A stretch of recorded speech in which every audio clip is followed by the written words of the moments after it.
Yeah, I know. Money work.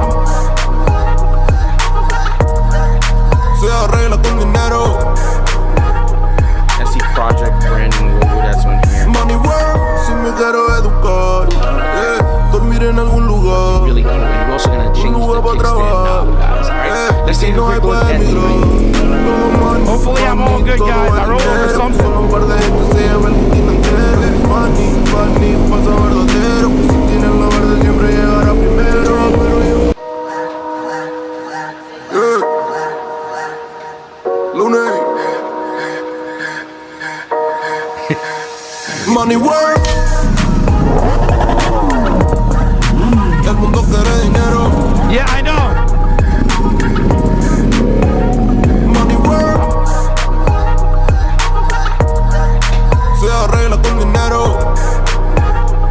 SC Project, Brandon, that's on here. Money work. Si me quiero educar, dormir en algún lugar. Really cool. You're also gonna change the kickstand now, guys. Alright, let's take a quick look at the Hopefully I'm all good, guys. I rolled over something. Un par de gente se llama el Money, money, pasa verdadero. Si tienes lo verde siempre llegará primero. Pero yo Lunes. Money work. El mundo quiere dinero. Yeah, I know. Money work. Se arregla con dinero. SC Project, Brandon, that's on here. Money work. Si me quiero educar, dormir en algún lugar. Really cool. You're also gonna change the kickstand now, guys. Alright, let's take a quick look at the Hopefully I'm all good, guys. I rolled over something. Un par de gente se llama el Money, money, pasa verdadero. Si tienes lo verde siempre llegará primero. Pero yo Lunes. Money work. El mundo quiere dinero. Yeah, I know. Money work. Se arregla con dinero. SC Project, Brandon, that's on here. Money work. Si me quiero educar, dormir en algún lugar. Really cool. You're also gonna change the kickstand now, guys. Alright, let's take a quick look at the Hopefully I'm all good, guys. I rolled over something. Un par de gente se llama el Money, money, pasa verdadero. Si tienes lo verde siempre llegará primero. Pero yo Lunes. I told ya. Money work. El mundo quiere dinero. Yeah, I know. Money work. Se arregla con dinero.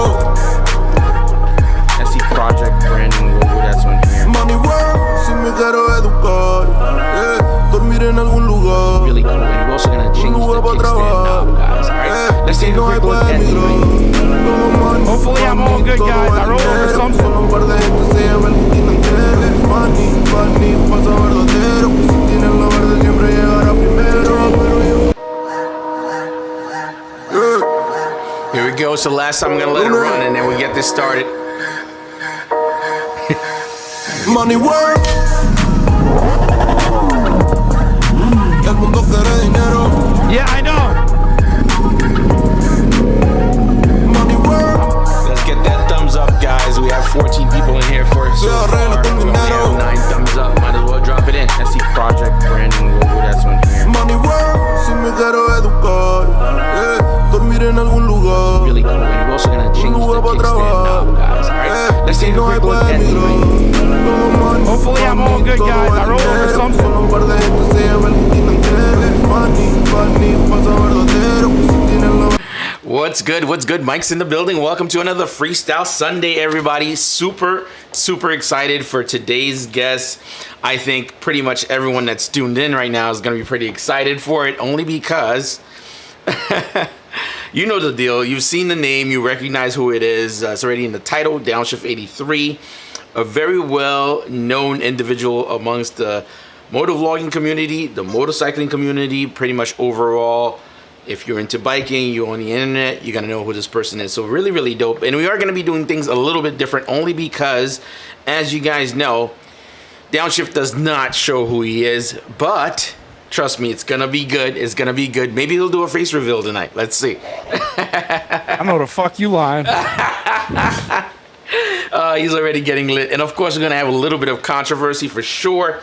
I've been getting some feedback, and a lot of people have been saying that the stream is very clean, very clear, very positive. Oh, man, I hate to break that to you, man. That shit gonna be off tonight. You losing sponsorships today. Oh my God, man. This guy's gonna cost me money. Nah, never that, guys. We're gonna do what we do best, which is pretty much give a big shout out to our sponsors, motivationusa.com. That's been part of the channel and has been constantly supporting myself, my family, and of course you can see all the bikes that have accumulated over time. They've been a huge part of that, and they are the place to shop if you're looking for parts, accessories, exhaust, pretty much, you know, I know I ride Ducati, but pretty much all across the board, whatever you're looking for, these guys are the place to shop. It's not just a Ducati thing. You can get it for any of your bikes, especially for a bike like Downshift's favorite, an R1, ladies and gentlemen. Yeah, he still has that bike, and that's one of his favorite, and I'm sure he'll kind of go over as to why everything else had to go and that bike always stayed. All right. But yeah, it's a great place to shop, man. I don't sell anything. I don't promote anything to anyone. I don't tell you guys to buy any merch or anything like that. But a really great way you might want to support the channel if you're looking for parts for your own bikes or merchandise or maybe tools. By doing that through our links here, it keeps the channel growing. It keeps more sponsors coming in and basically improves everything you're seeing. So yeah, would really appreciate it. And yeah, man. Always a great place to go and get parts, man. All right, moving it along. Lastly, I want to make a quick little mention for Hard Knocks Coffee, guys. They are a brand that's owned by a motorcycle rider himself. He provides coffee for MotoGP. As you know, we made a pretty big connection when we went out to MotoGP this year. And they are a sponsor of the Freestyle Sunday live stream. You could buy coffee, gifts for friends and family, stuff like that. Perfectly fine. Miso, get out of here. And yeah. Again, if you guys want to show love and support, you want to support what I do and the companies that support me, you could always use those links to actually shop for what you're looking for. All right. Awesome. Now that we got that through, I'll get it out the way. We always do that, and it's always worth it, guys. I'm telling you now, because this stuff does not come just out of pocket and nice and easy. So having other people that's providing support and helping it, making it work is always a great thing. And you guys are a huge, I'd say not huge, a major part of that, by the way. So we're going to do what we do best. Always greet every single person that's taking their part of their Sunday to come through and show love and support. Just gonna go through the live chat and basically highlight everybody real quick. We have Sazon Moto. I'm gonna say it correctly, man. He's in the building tonight, right? There you go. Ladies and gentlemen, Pete Rock, aka Sazon Moto, is in the building. How is everyone? We're doing good. I'm excited, man, because let's just say I had the idea of bringing on Downshift for a while, and I was like, you know, just crunching my head on how to make this happen because he does not show himself, and I'm like, if there's one person I guess to get an exception, it would be this guy. So here we go. We have Solo Rider 82, all good here, Pete. Another great stream. Not looking forward to tomorrow. What's wrong with tomorrow? Because it's Monday. Mondays are good, man. The beginning of your week. It's when you get that money going. Let's get it. Donna Mains here was good, peeps. Oh man, I'm loving the turnout, man. Really, really awesome seeing you guys coming through tonight. We have the Fobra and OG. We have all the OGs coming through tonight. Really, really dope. The Fobra's in the building. Sticker Bomb. You know what's so funny? I was cutting up clips for Downshift for his since he doesn't show who he is, I gotta figure ways to keep this interesting and appealing to everyone, having clips being rolled. And I'm like, damn, there are so many names and faces that just completely disappeared, and it'd be a great talking point. But it's nice to see that people are still here and stuff. So we'll definitely touch base on that as well. We have Mike. What's up? Looking forward to tonight. This one, OG Downey. Yeah, man. As I mentioned to him, the name still rings bell, man. Let's see what we got here. We have Leomont 286, new name, new face. Guys, if you tune in for the first time, again, currently we have 21 people in the building. We have 12 thumbs ups. Let's make it happen. I'm not asking for much. That guy Kells out of New York. Love seeing him all the time. Randy's Reality. He was one of our past guests. Really dope to see him on here as well, guys. As you know, the night kind of progressed. More people tend to show up. So we will be going backtrack. If you guys have any questions, comments you want to throw up while we're having a conversation, feel free to drop them in. And we'll be able to kind of just touch base on them and reply to them. Yeah, super excited, man. So let's give our boy Downey a warm welcome, man. What's going on, guys? First and foremost, welcome back with the motherfucking Resistance. What's going on, fucking fam? Oh my goodness, dude! I'm so you know what's so funny? You know what? Let's run that back real quick, because you know what? Let's. I think it only warrants the proper intro here. All right, let's roll this Resistance clip, man. Really, really dope. Old, this is classic. This is classic, man.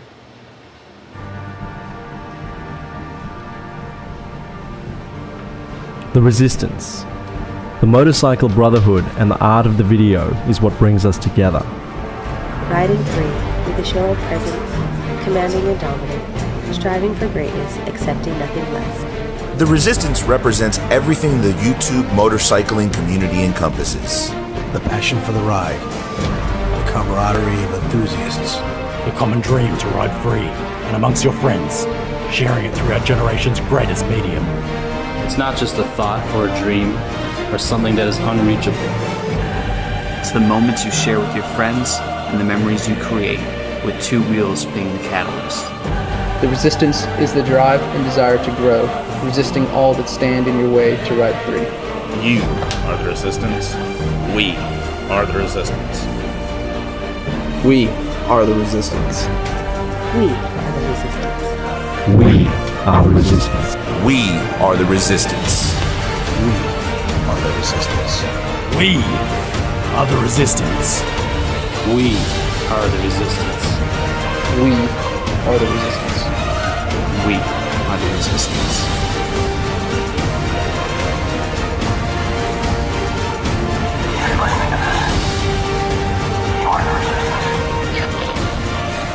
Had to roll that. Had to roll that. Yo, you're calling it a classic. You might as well just walk us through that, man. So most likely that's going to be rocking as you're talking. That way we kind of keep things rolling, man. Yeah, absolutely. So, I mean, a big thing about the Resistance that I had was a lot of these people, unfortunately, most of them don't make videos anymore, like Leadpin. Still don't ask me how to pronounce her name. It's so the entire thing encompassed the entire community that we had as motorcycle enthusiasts, the people that watched YouTube, Instagram, all of these people coming together under one cause, as like an umbrella. Like the Resistance was a name to be able to put with the face of our group of individuals that just enjoyed going out.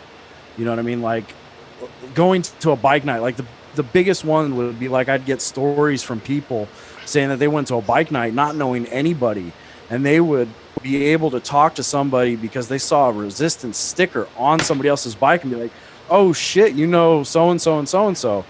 And they'd be like, yeah. And then they, you know, you've got somebody to ride with now. And that resonated really big with me, because I'm sure we'll get into it further, but I would move every 3 or 4 years, and I would have to meet new people to then figure out how to go ride with them. And if you had some sort of common bond immediately from the start, it was absolutely perfect form to be able to do that. You know what I mean? Yes, sir. You know what the thing is? I think that whole resistant movement was one of the initial ones that I saw. I think that was having a lot of steam, and it really encompasses everyone. So I think that what was super interesting about yours, in the time frame of when everyone had their own setup, where it was more about pushing merch or raising money to get another bike or something like that. Yours was always about the journey, really about riding. If you're into biking, really connecting all the dots. Like you said, you saw the Fobra on there, you saw Sticker, you saw pretty much everyone, even what's her name? Something Delicious, something like that. Like you said, yeah. Well, but like I'm absolutely terrible at pronouncing that name, so I usually just go by Jess. But yeah, it like every single person that I mean, everybody that I knew. I mean, even Chase back in the day was repping resistance stuff. You know what I mean? So it's just it was so many people that fully encompassed this, and it was amazing to be able to be a part of that and head that up for these guys. Yeah, for me, I think it was super cool because, like I said, it wasn't.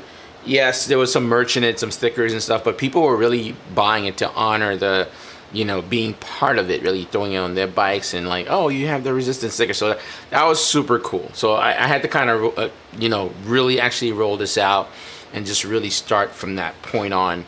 But you've been in the game for a super, super long time, man. Just walk us through that.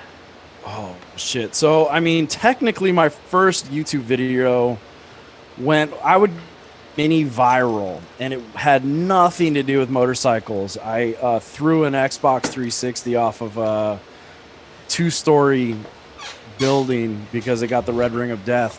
And then, like, you got to realize, like, I started this channel, it says 2007, but I didn't really start riding until 2008, and I was stationed in Sicily. So not only did I have nobody really there to teach me how to ride, but I had nobody there. Like, YouTube was still infantile.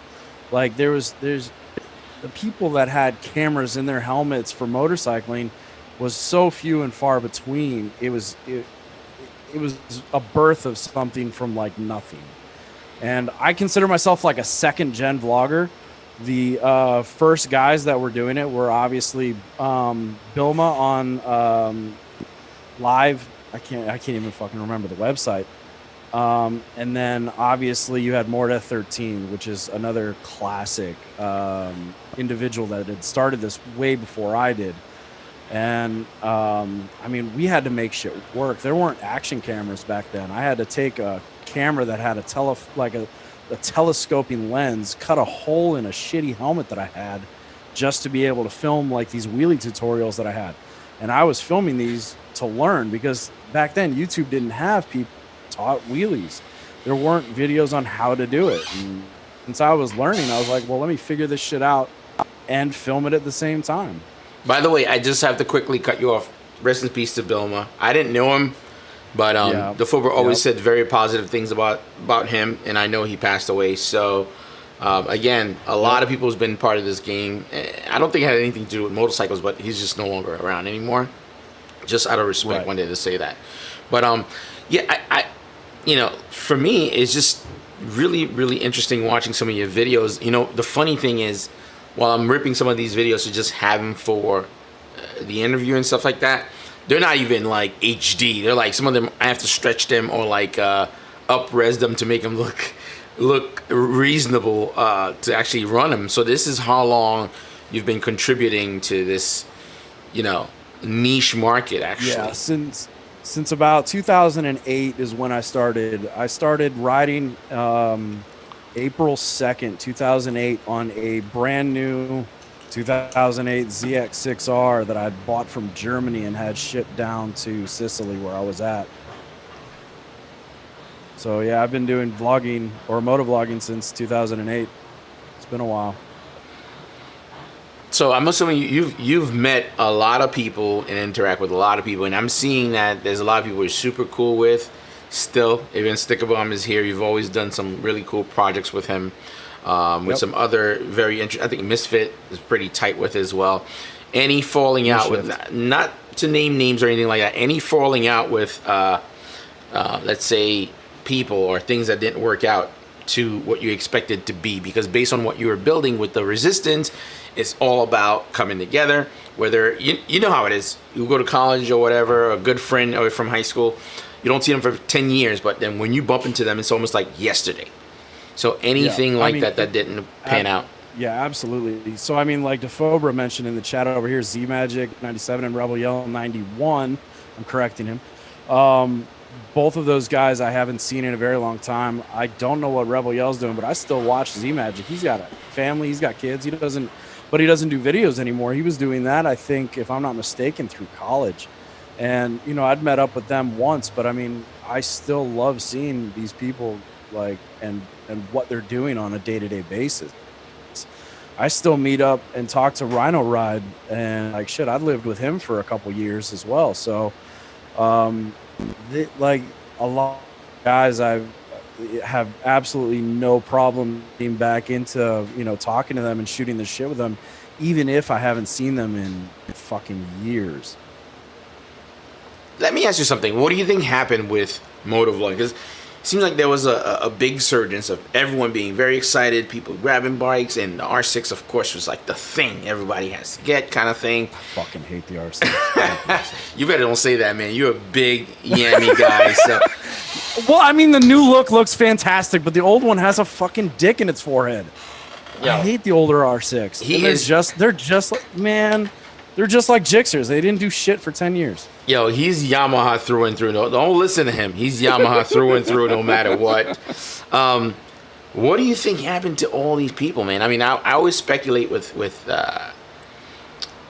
personal friends and stuff like that. What do you think happens, you know, to your Jaspers, the Misfits, to the, you know what I mean? It's just even somebody like Do It Dan is somewhat MIA now, right? I'd say. I mean, you got to realize that life happens. You know what I mean? Like, it's not. This isn't an easy thing to keep up with. People think it's easy. I mean, yeah, you can throw a camera on a helmet and just go, but it takes hours upon hours upon hours to edit footage, and it takes a lot of time. So you really have to like doing this shit to be able to produce content and just go.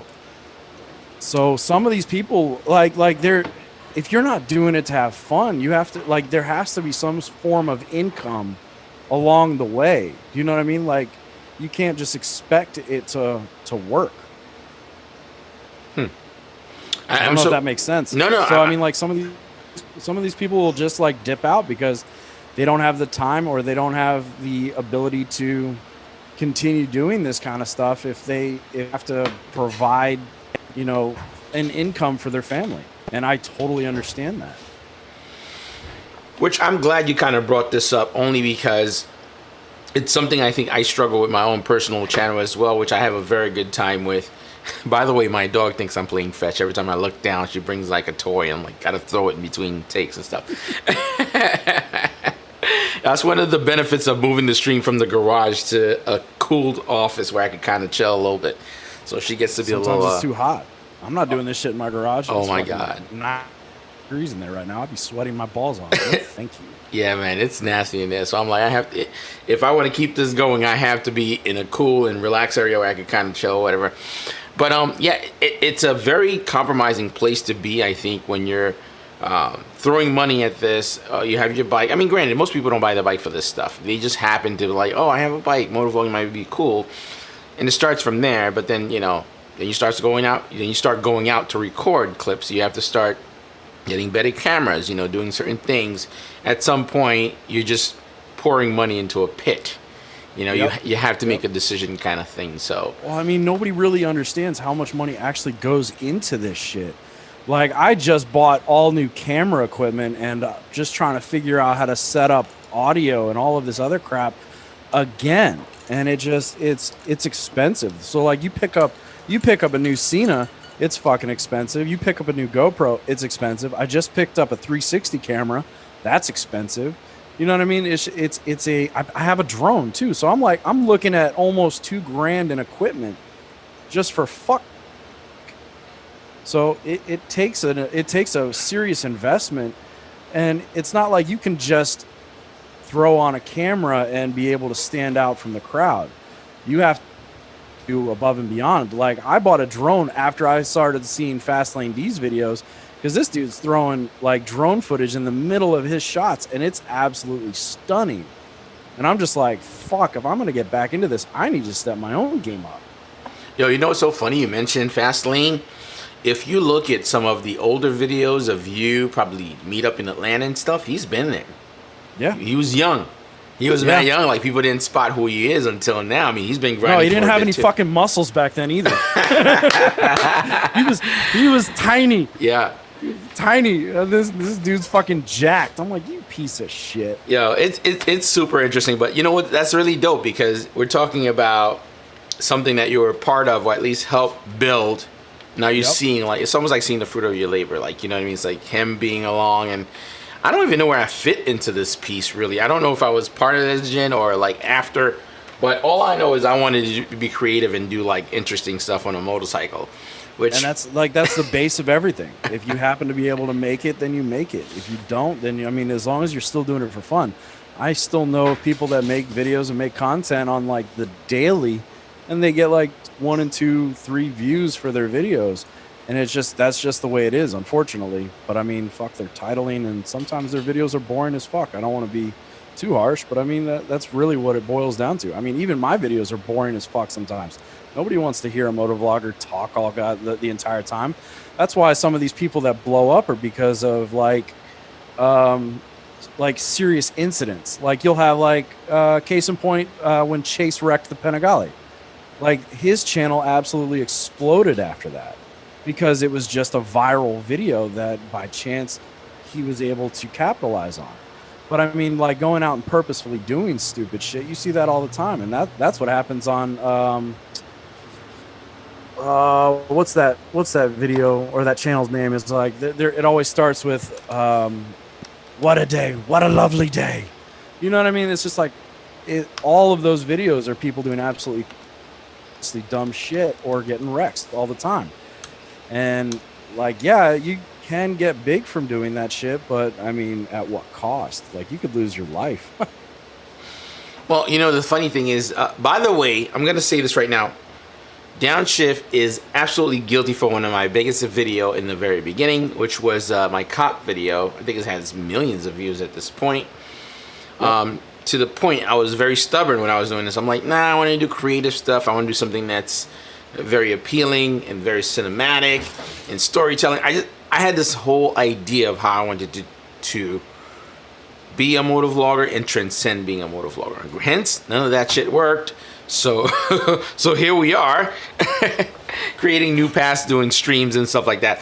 But I remember you reaching out to me, or I think I might have reached out to you. One or the other, we started talking anyway. You were like, nah, you need to keep that fucking video up. You know, you got to keep that up. You can't remove this video. And I was getting so pissed of all the interaction. And granted, I had no understanding of YouTube, of how it works and how to go viral, or how do you capitalize off something negative to make it positive, or to get it more views. And you're like, nah, you need to keep this shit up. And I just kind of like avoided the comments at this point, and I'm like explaining to people and just, but yeah, that was the reason why this video lives on my channel till this day. Actually, I would go out to Manhattan, people would be like, yo, you're the cop guy, right? I've seen that. Some might have seen it recently, some might have seen it 5 years ago. That's just wild. So it's just, that's why it's there. But the reason why I'm kind of mentioning this, you guys might see me looking down, but it's probably because I'm kind of working on things as I'm going. You made a quick note here mentioning boring videos. Funny thing is, after all these years of me doing things, when we mention somebody like a Fastlane D or some of the people that's current now that are doing really well, yeah, I'd say Killer Cam would be one of those also. They have a very good understanding. You know, I was more stubborn, I think, when I started doing this. And I'm finally understanding what makes a boring video, or what makes a video not boring. Can you explain that a little bit? I just want to hear your take on it, and I'll give mine.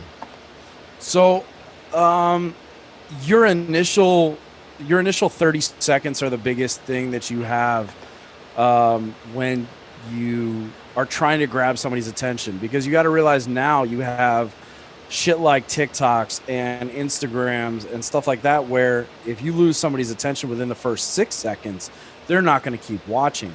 So you have to have an attention grabber from the very start, or you have to have a cult following that's going to watch regardless, kind of like Do It With Dan or Chase or some of those guys that are very well established, where their people are going to watch no matter what. But to be able to go into a new video, you have to have an attention grabber. And that's when, I believe this was probably over a decade ago. I don't even know when I started doing this shit, but an intro that you have for your videos is very important, because that could be the very beginning of your videos to grab somebody's attention in what they might be able to expect to see moving forward watching your video. You know what I mean?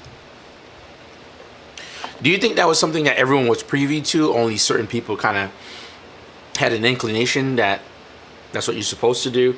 Because like I said before, I just started figuring out what's a good video.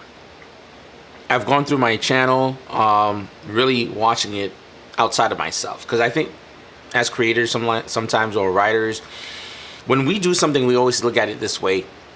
It's awesome. Whether you're pumping your gas or you're putting your gloves on, it's like slow-mo. It's like, yeah, that's cool, because in your head you're picturing it that way. But to most people, it's like, what the fuck? It's killing time. So I'm just learning a lot of this. Shit, even like, dude, even when motovlogging was infantile, everybody was putting on their gloves. Oh my God, there was 30 seconds of motherfuckers putting on their gloves, and I'm just like, God. Like, don't get me wrong. Like, I love when people send me their videos and be like, hey man, what do you think? And I'm like, yeah, let me check it out. And it's literally 30 seconds of them putting on their gloves. And I'm like, okay, now I can start scrubbing. I was so thankful when YouTube started making the change to the app on the phone to where I could just start tapping to go past it. I'm just like, fuck, man, hurry up. Yeah, but so, like, it's even me, because it's just like I've been quote unquote out of the game for so long that I've become a viewer instead of a content creator. I'm more of a consumer than a creator. I'm just now trying to get back into the creator aspect. But you know what's sad about this whole thing? I've been doing this for years, and you've been doing this for years, and I always kind of mention this. I feel like information is like, I mean, Grant, this is not like to blame anyone. I think it's up to you to kind of figure things out or learn it or kind of make this work or not. Is after years and years, I mean, Ebe has always been pretty cool to me, no issues. He's like, what the fuck are you doing? Like, what is all this? Yes, it is really well shot, very well produced. Nobody wants to see this shit. Nobody knows you.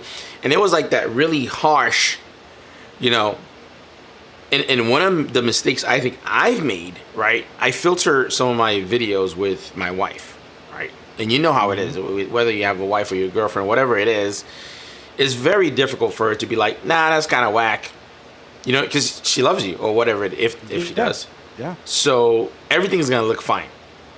So I started really watching my videos very like clear, like as somebody on the outside, like, this shit's kind of slow, or this is kind of like, and of course, as I mentioned, Eve mentioned this to me, like, what is all this? This gotta go, this gotta go, this gotta go, and it's like having that really rough exterior and being able to hear that and understand. And sometimes some people don't explain this stuff well, so it comes off kind of harsh for no reason. I mean, it really depends on the video that you're trying to produce. If you're looking for something that's fast-paced and you're looking for something that is obviously attention-grabbing and stuff like that, then yeah, like, you might want to get rid of some of the slow shots that takes away from the pace of the video. But I mean, if it actually has meaning, you know what I mean? It's sometimes leaving it in is great. And then, oh my God, like, so you're talking about like cinematic videos. I still fucking love the comments about people that talk about Bridges Ago. Now, stop talking about that. I was gonna roll that next after you finish your comment. That was I'll stop. After your statement, I was gonna roll that in because I want to kind of juxtapose. That's where we were kind of leading the conversation. By the way, guys, we might as well roll this while we're here anyway, and then we'll just right back to the conversation. I want you guys to see this. This was one of my favorite videos that Downshift and Mischief. Yeah. Produced, and there was a couple of other people on there. Oh my God. Let's pull this up. Mischief Fitness Jester and Salt the Wound. Before Salt the Wound even knew how to fucking wheelie. This was fucking shit! awesome. So he's in this too. That's wild. Okay, cool. Yep. I hated his bike. There we Don't go. tell him I said that though.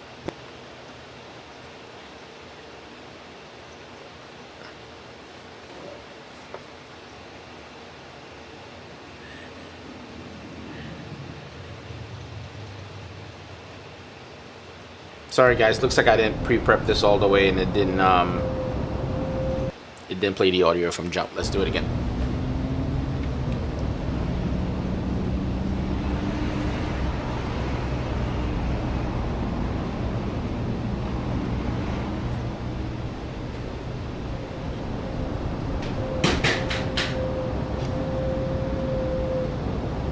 Oh my god. Yo, Mischief. Hey, is it time?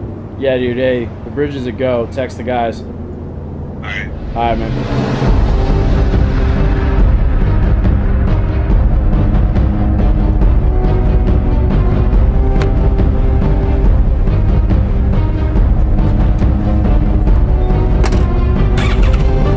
I fucking hate that exhaust.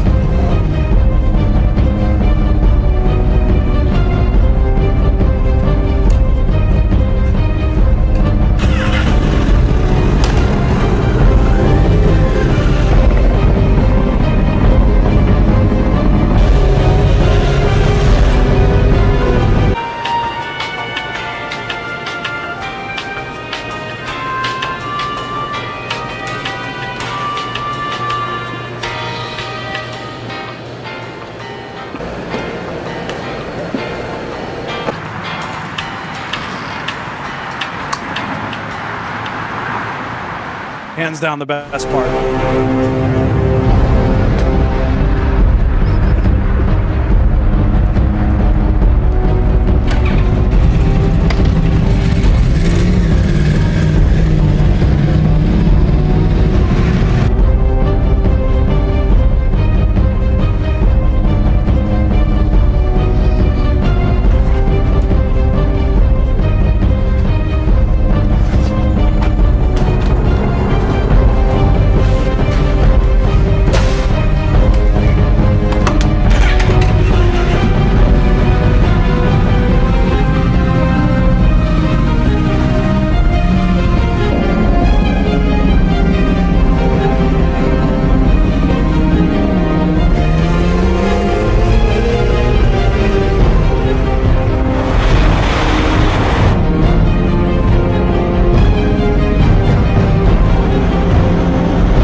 supremacy is unrestrained.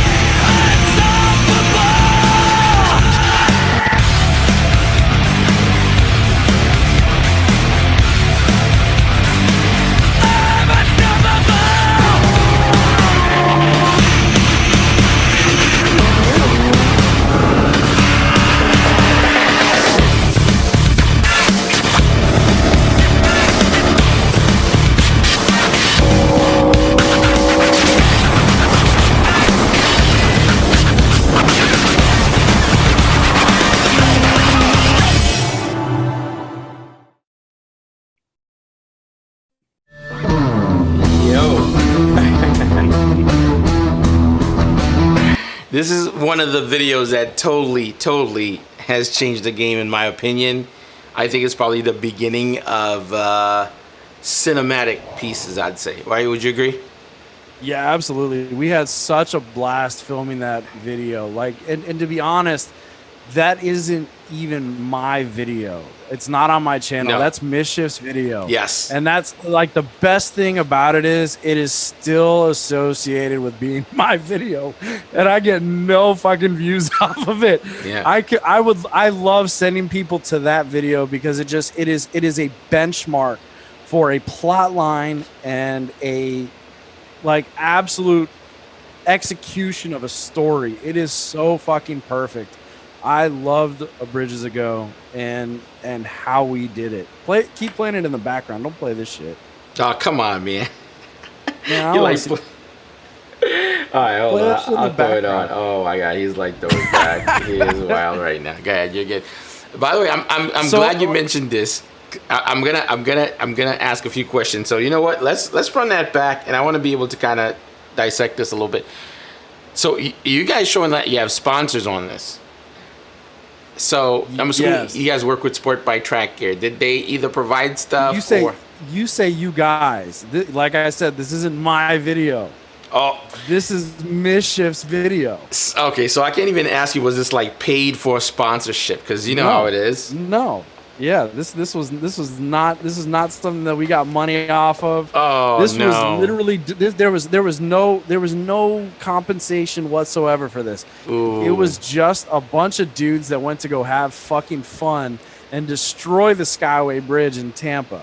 It was absolutely amazing. And like, here's the thing, it goes back to this fucking thing. You don't get paid for YouTube. This was legitimately just for fun. And by the way, was this a drone you guys were actually using for this? Because during that time, I don't think so. Yeah, there was no drones around. So let's walk me through that. Sure wasn't. So Mischief stole that shit. He stole this shot. Like he just found videos and just like, yeah, I'm just gonna take these and throw them into my video. You know what it is? Here's the funny thing is, I would not even say this is like stolen content. Because here's the funny thing, this was probably way ahead of its time, personally, from the way that I'm looking at it from in this perspective, because now you have a whole industry of you finding clips like this that are uploaded on the server. You could just pay for a monthly fee and then have access to it. So technically the same exact thing here. Really, really dope. Yeah. Now, so there was no money exchanged. No money was exchanged. We did not get paid for this. This was actually on the 4th of July weekend. Nothing was paid for this. Holy shit. Nothing was paid for this. Wait. So why you guys threw up sponsored by them? You say you guys. Like I said, this isn't my video. All right, cool. Then we got to talk with Mischief here. Because, you know, here's what's happening right now, guys. This is like forever promotion for a major company. You know what I mean? Whether... Yes. And that's the beauty of I things. like Sport Bike Track Gear. They're okay. They're not a bad company. But, oh, by the way, that's not Mischief riding his bike. That's Jester. Oh, my goodness. I'm telling you, the whole thing is really cool. I think it was really ahead of its time. I love this shot a lot. I remember seeing this, and I think this is what really made... You guys have no... You know, here's the funny thing. You guys have no idea what you've done with this piece of content. We have Doritos in the back. We have Mountain Dew. You have like all major brands. And I think this is just like being very young, very excited, just being passionate about riding. You don't see what's happening. viewing this stuff now, it's like, holy shit, this could have been like a major piece, like where everybody could have eaten off of, kind of thing. So nobody cared, because here's the thing, it goes back to it. All it was fucking fun. That's all it was. It was fun. Yeah. I guess good intentions, right? You want to have a good time, and then you just do things. Look at Dainese got a piece of this, and believe it or not, I'm gonna say this now. Not that I'm gonna say that you guys are the sole reason why, but that Icon helmet really fell into the space of being iconic with motovloggers, and I don't know who was the first person with the. I'll take 100%. I will take 100% credit for that. I have a video that goes back fucking over a decade. I will take full 100% credit for the fucking variant, especially with a Warhawk, for fucking people in that, and the bullshit fucking toast exhaust that everybody fucking loves on the R1. I'll take credit for even that. But I mean, yeah, I like the variant was the step above everything. That if you wanted a fucking cool helmet that you don't see out and about and around town, that was the variant. Yeah, I think it really, and I've always said this before, Icon has always been a very big force in the industry, but I personally feel... I used to.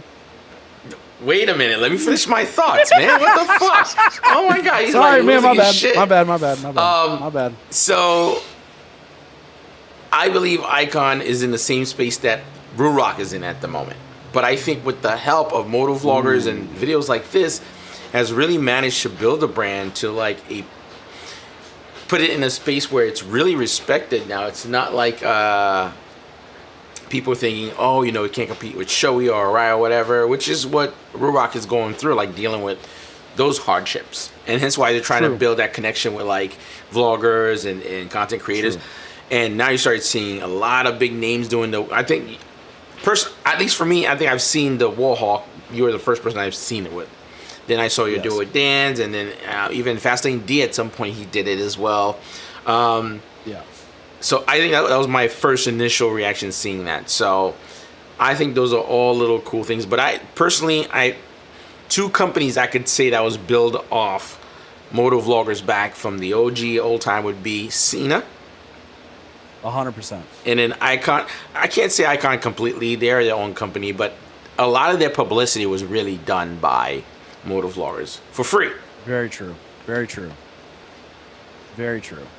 I think Icon did a really good job with here's the thing, during those periods of time, they made the products that we needed as motorcyclists to not only function but fucking look amazing. Unfortunately, and I found this out recently, they fired the CEO because evidently he didn't have full majority of his company anymore. And I'm not going to release the video that I had made bashing them, but now it's run by a bunch of hipsters. I'm just going to say that. And I have some serious problems with their design team because it looks like straight up asshole. And why I haven't bought a new variant, because they look like straight up asshole. So you know, since I'm not releasing a video, I might as well just do it on the live. Oh my God, he's like, yeah, I'm just gonna do it on your show. I'll just do it right here on your channel. I'm just gonna bash the company that I've spent over $30,000 on fucking channel. Oh my God! Listen, Icon, if you want to cut me a check, listen. I'm not with him. Look, don't get me wrong. I love Icon, but there's a lot of things that I think that they could improve on their product. Now, there was a point in time when they did ask me for input, and I gave it to them. And they took some of it, and they didn't take other parts of it. And I'm very disappointed because if you guys Google domain decay, there's a helmet called the domain decay. All right, come on. And I have been begging. Say hi to everybody. Icon. You done? What's up, pup? Say hi. I've been begging Icon to bring back the domain decay, at least the graphics, forever, and they haven't. So that's just like one example that I have. Well, you know, I guess Icon is a public company. I'm just figuring this out now. But if the owner, the CEO, was in full ownership of it, that's most likely it was public, and they had investors and stuff. But here's the thing, though. I thought they were building a lot of connection with motovloggers and really getting comfortable with becoming a household name with like motovlogging and seeing. I mean, let's be real. I think the two faces here, and just to name names here, I guess was because Chase doesn't rock Icon anymore, right? Yeah, he switched. Yeah. So it was Chase and you, really. No, actually, can't say two, three. Chase, you, and Yummy, right? Yep. Yeah.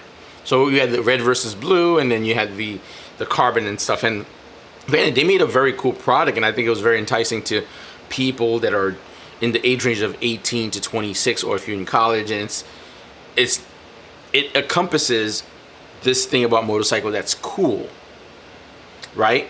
Outside of the riding itself, it's like I said, it's almost just like what how do you call it, like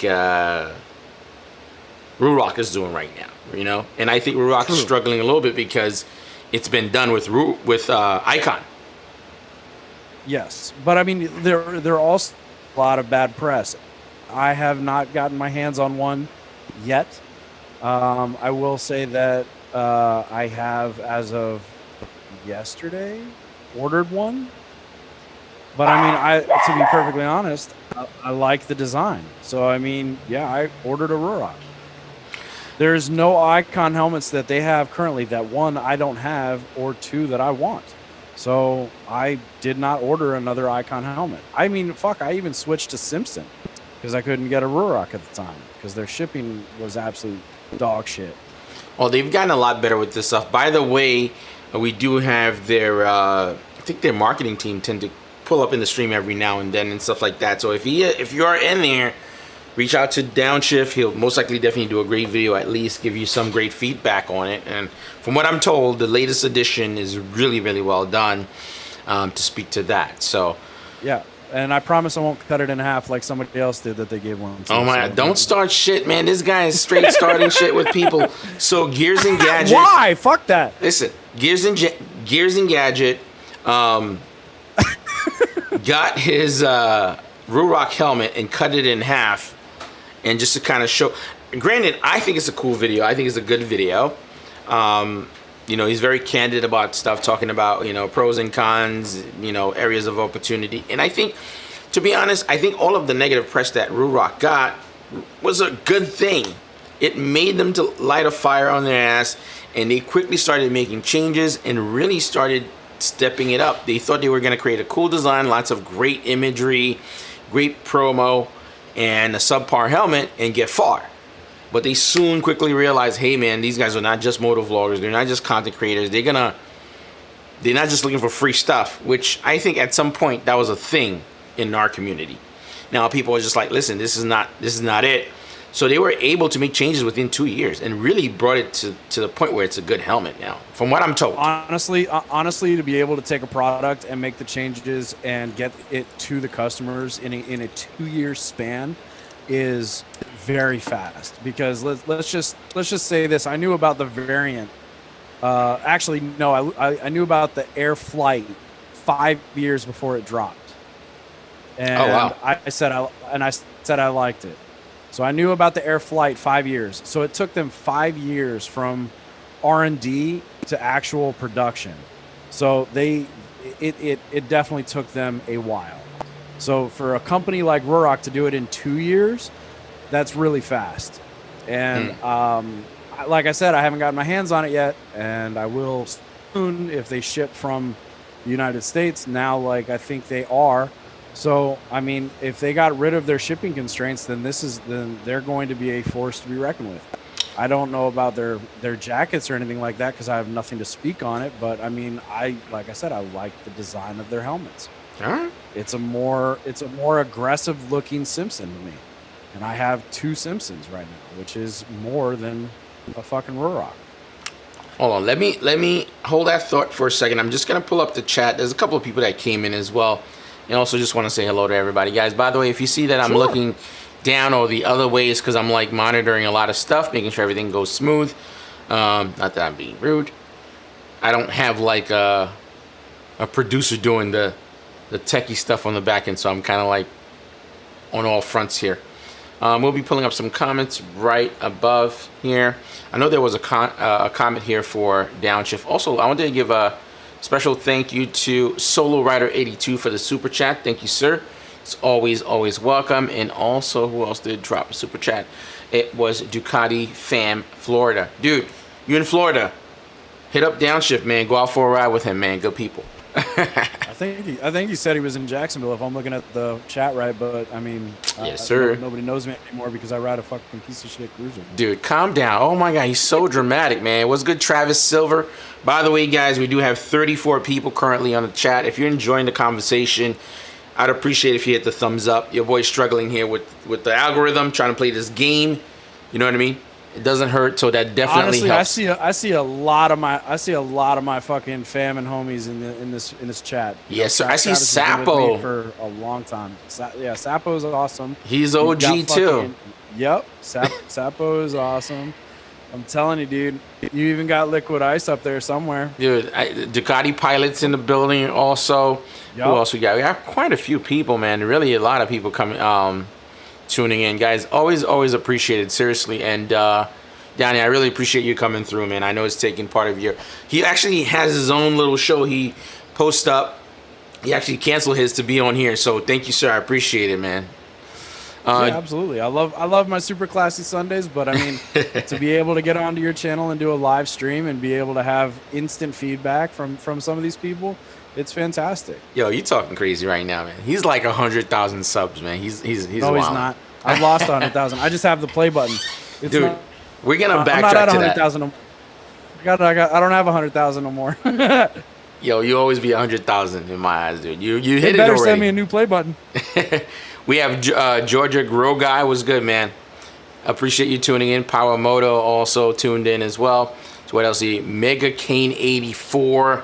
I found Downshift 83's channel through B-Wom's channel. Oh, that's a long time ago. Yeah, that's Billy. Yo, you know what's cool though? That's Bilma. Dude, I'm gonna tell you what's cool. Okay, I've been gone from YouTube for about 2.5 years because of family events and stuff like that, and I'm climbing from a hole to get back just where I was. And I know you just started uploading again because, oh, by the way, guys, you have to salute Downey. He's in the Navy, guys. So no, he's not. He's fucking retired. I am not in the Navy. Oh my God, anymore. calm down. I am not in. Do not put that shit on me. Yo, he won't shut up. He will not shut up. Let me give him some flowers for a second. Nothing. He won't even do that. All right, fine. My bad. For his service, please. You know what I mean? We still gotta show love and support for that, man. Come on. It doesn't matter if you're out of the game now. The work that's been done, the years you've put in, that's still appreciated by me and a lot of other people, and I'm sure a lot of people did not know this. So hats off to you, man. That takes a lot. I mean, shit. I'm not gonna front. I wouldn't go to the Navy, so you know it takes another level of caliber of person to actually put their own life at risk for others. So I appreciate that. Now take your flowers and shut up. All right, I got him. I'm gonna go chop him up and put him in some water. Let's see what else we got. I know there was a question up here that I wanted to pull up. It was for both of us. Ducati Pilot 2 favorite pass. Ducati Pilot 2. Two of my favorite past and present Ducati owners.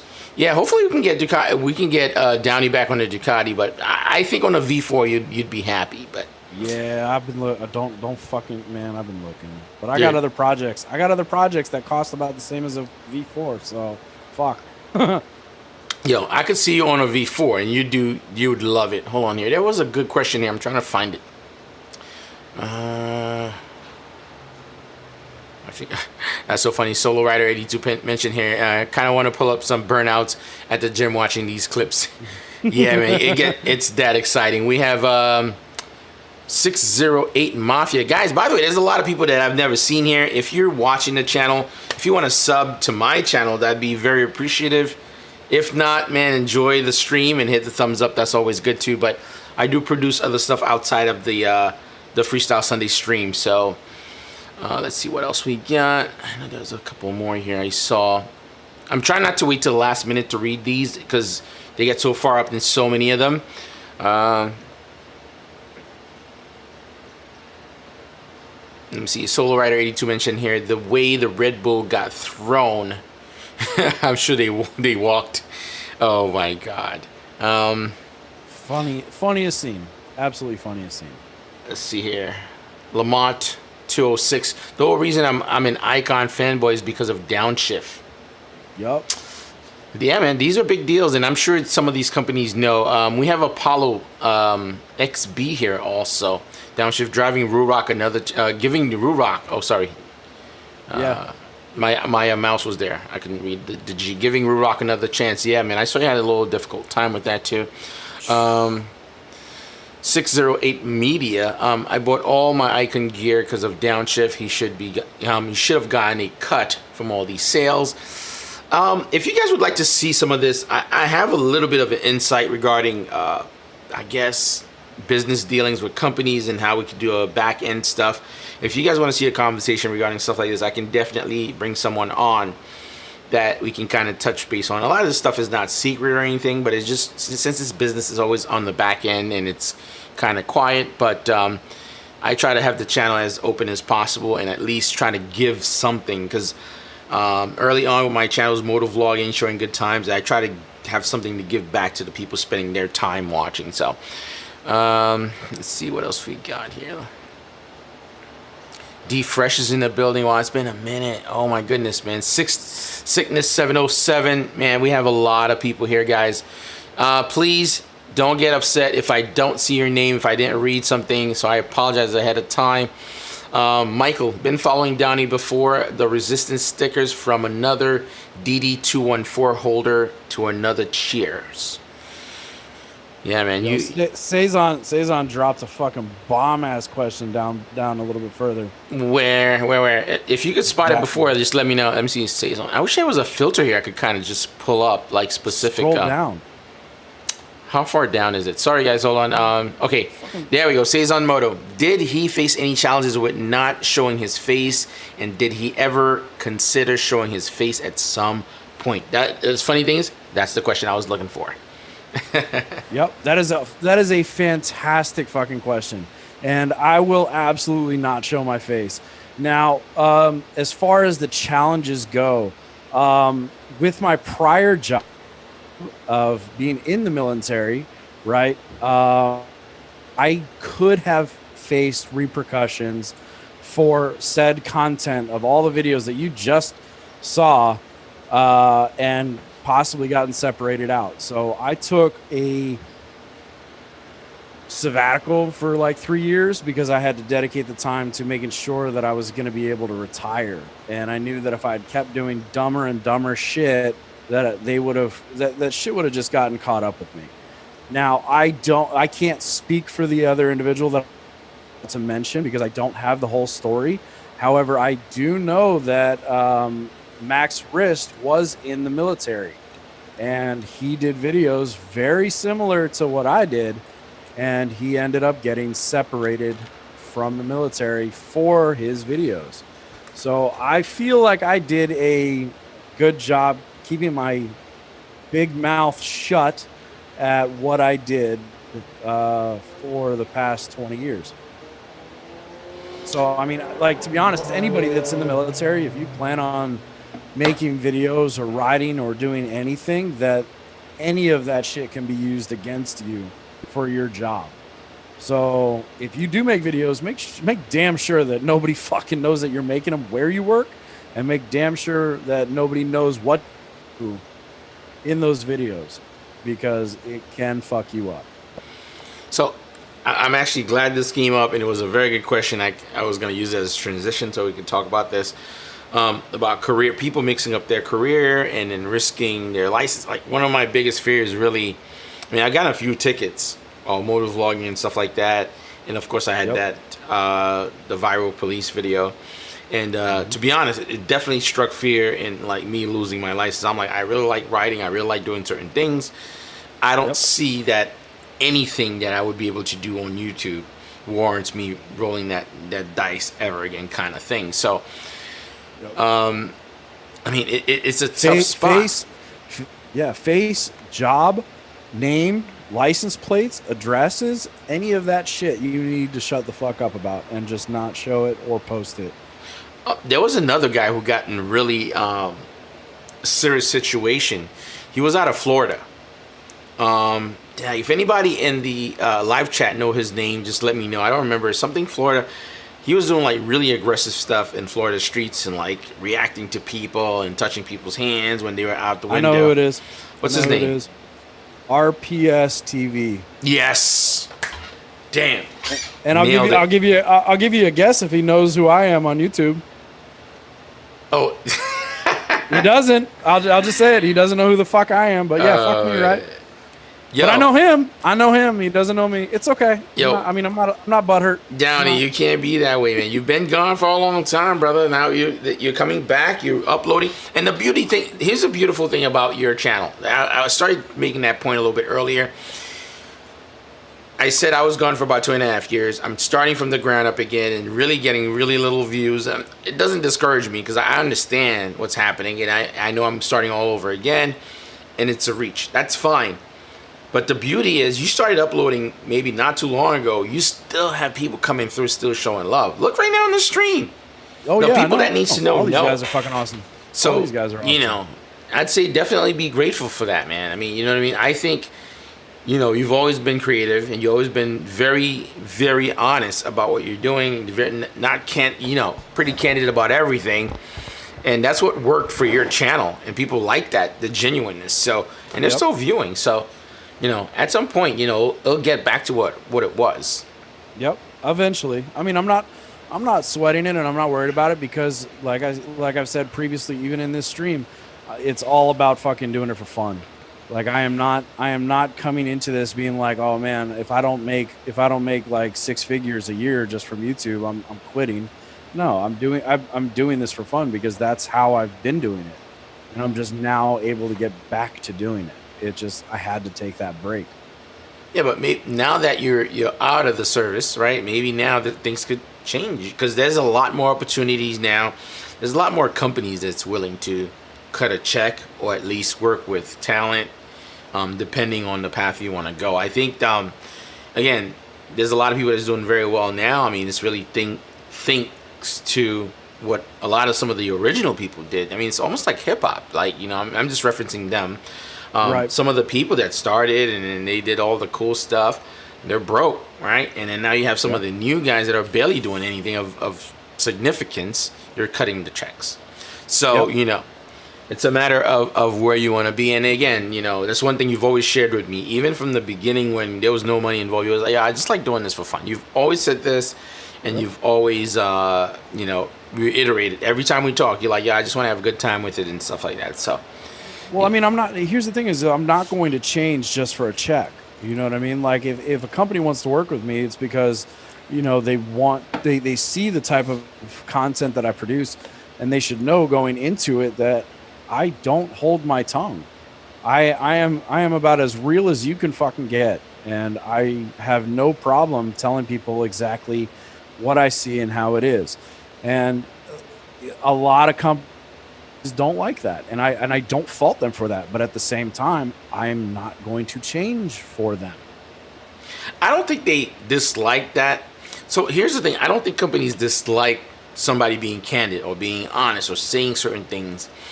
I think I guess we could use this as an example. For example, I know some major, I guess I won't say specifically, I know some major brands that's been part of the motovlogging community that actually grew up with the audience and some of the creators, and then when it was time to kind of cut a check and kind of say, oh, it's time to work because everything's going well, they shun a lot of the content that got them popular because they have like a corporate image. Yes. It's kind of, you know, it's not like a bad thing for the vloggers or the creators and for the company. I can say from both perspectives. I work in a professional world, so I can understand both sides. Yes. Because one person that's going around just being vulgar or doing whatever they want or being, you know, ludicrous in the road can't warrant hundreds of thousands of people that you could reach.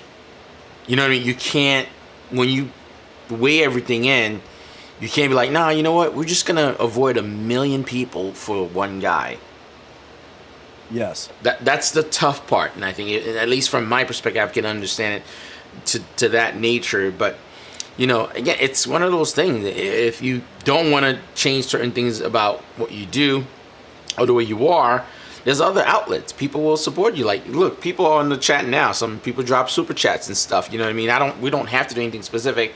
You could do Patreons. You could do specifics. But I think, you know, I would like to see you succeed, continue doing this, because you've been in the game for a long time. I think it's only right that where it's due, it gets it. You know what I mean? Because, I mean, who else deserves it, I would say, in my opinion. I mean, I understand and I agree with you. But like I said, I'm not putting all my eggs in this basket of YouTube. I'm ensuring that I have a job, a real job still, and making sure that I can provide for the fun things that I want to do and the things that I have. So, like, there's no way to be able to take a break to dedicate fully doing daily videos. I mean, I probably could have after I got military, but I mean, there's bills that have to get paid. So it has to be for fun until something comes along. But I mean, I'm not going to be seeking it out like on my own and as it is. I'm not gonna do that. By the way, that guy with RSTV, I was just reading the comments as you were answering. Yo, the media went to his house, like the regular news went to his house and everything. Yeah, and the cops showed up and everything.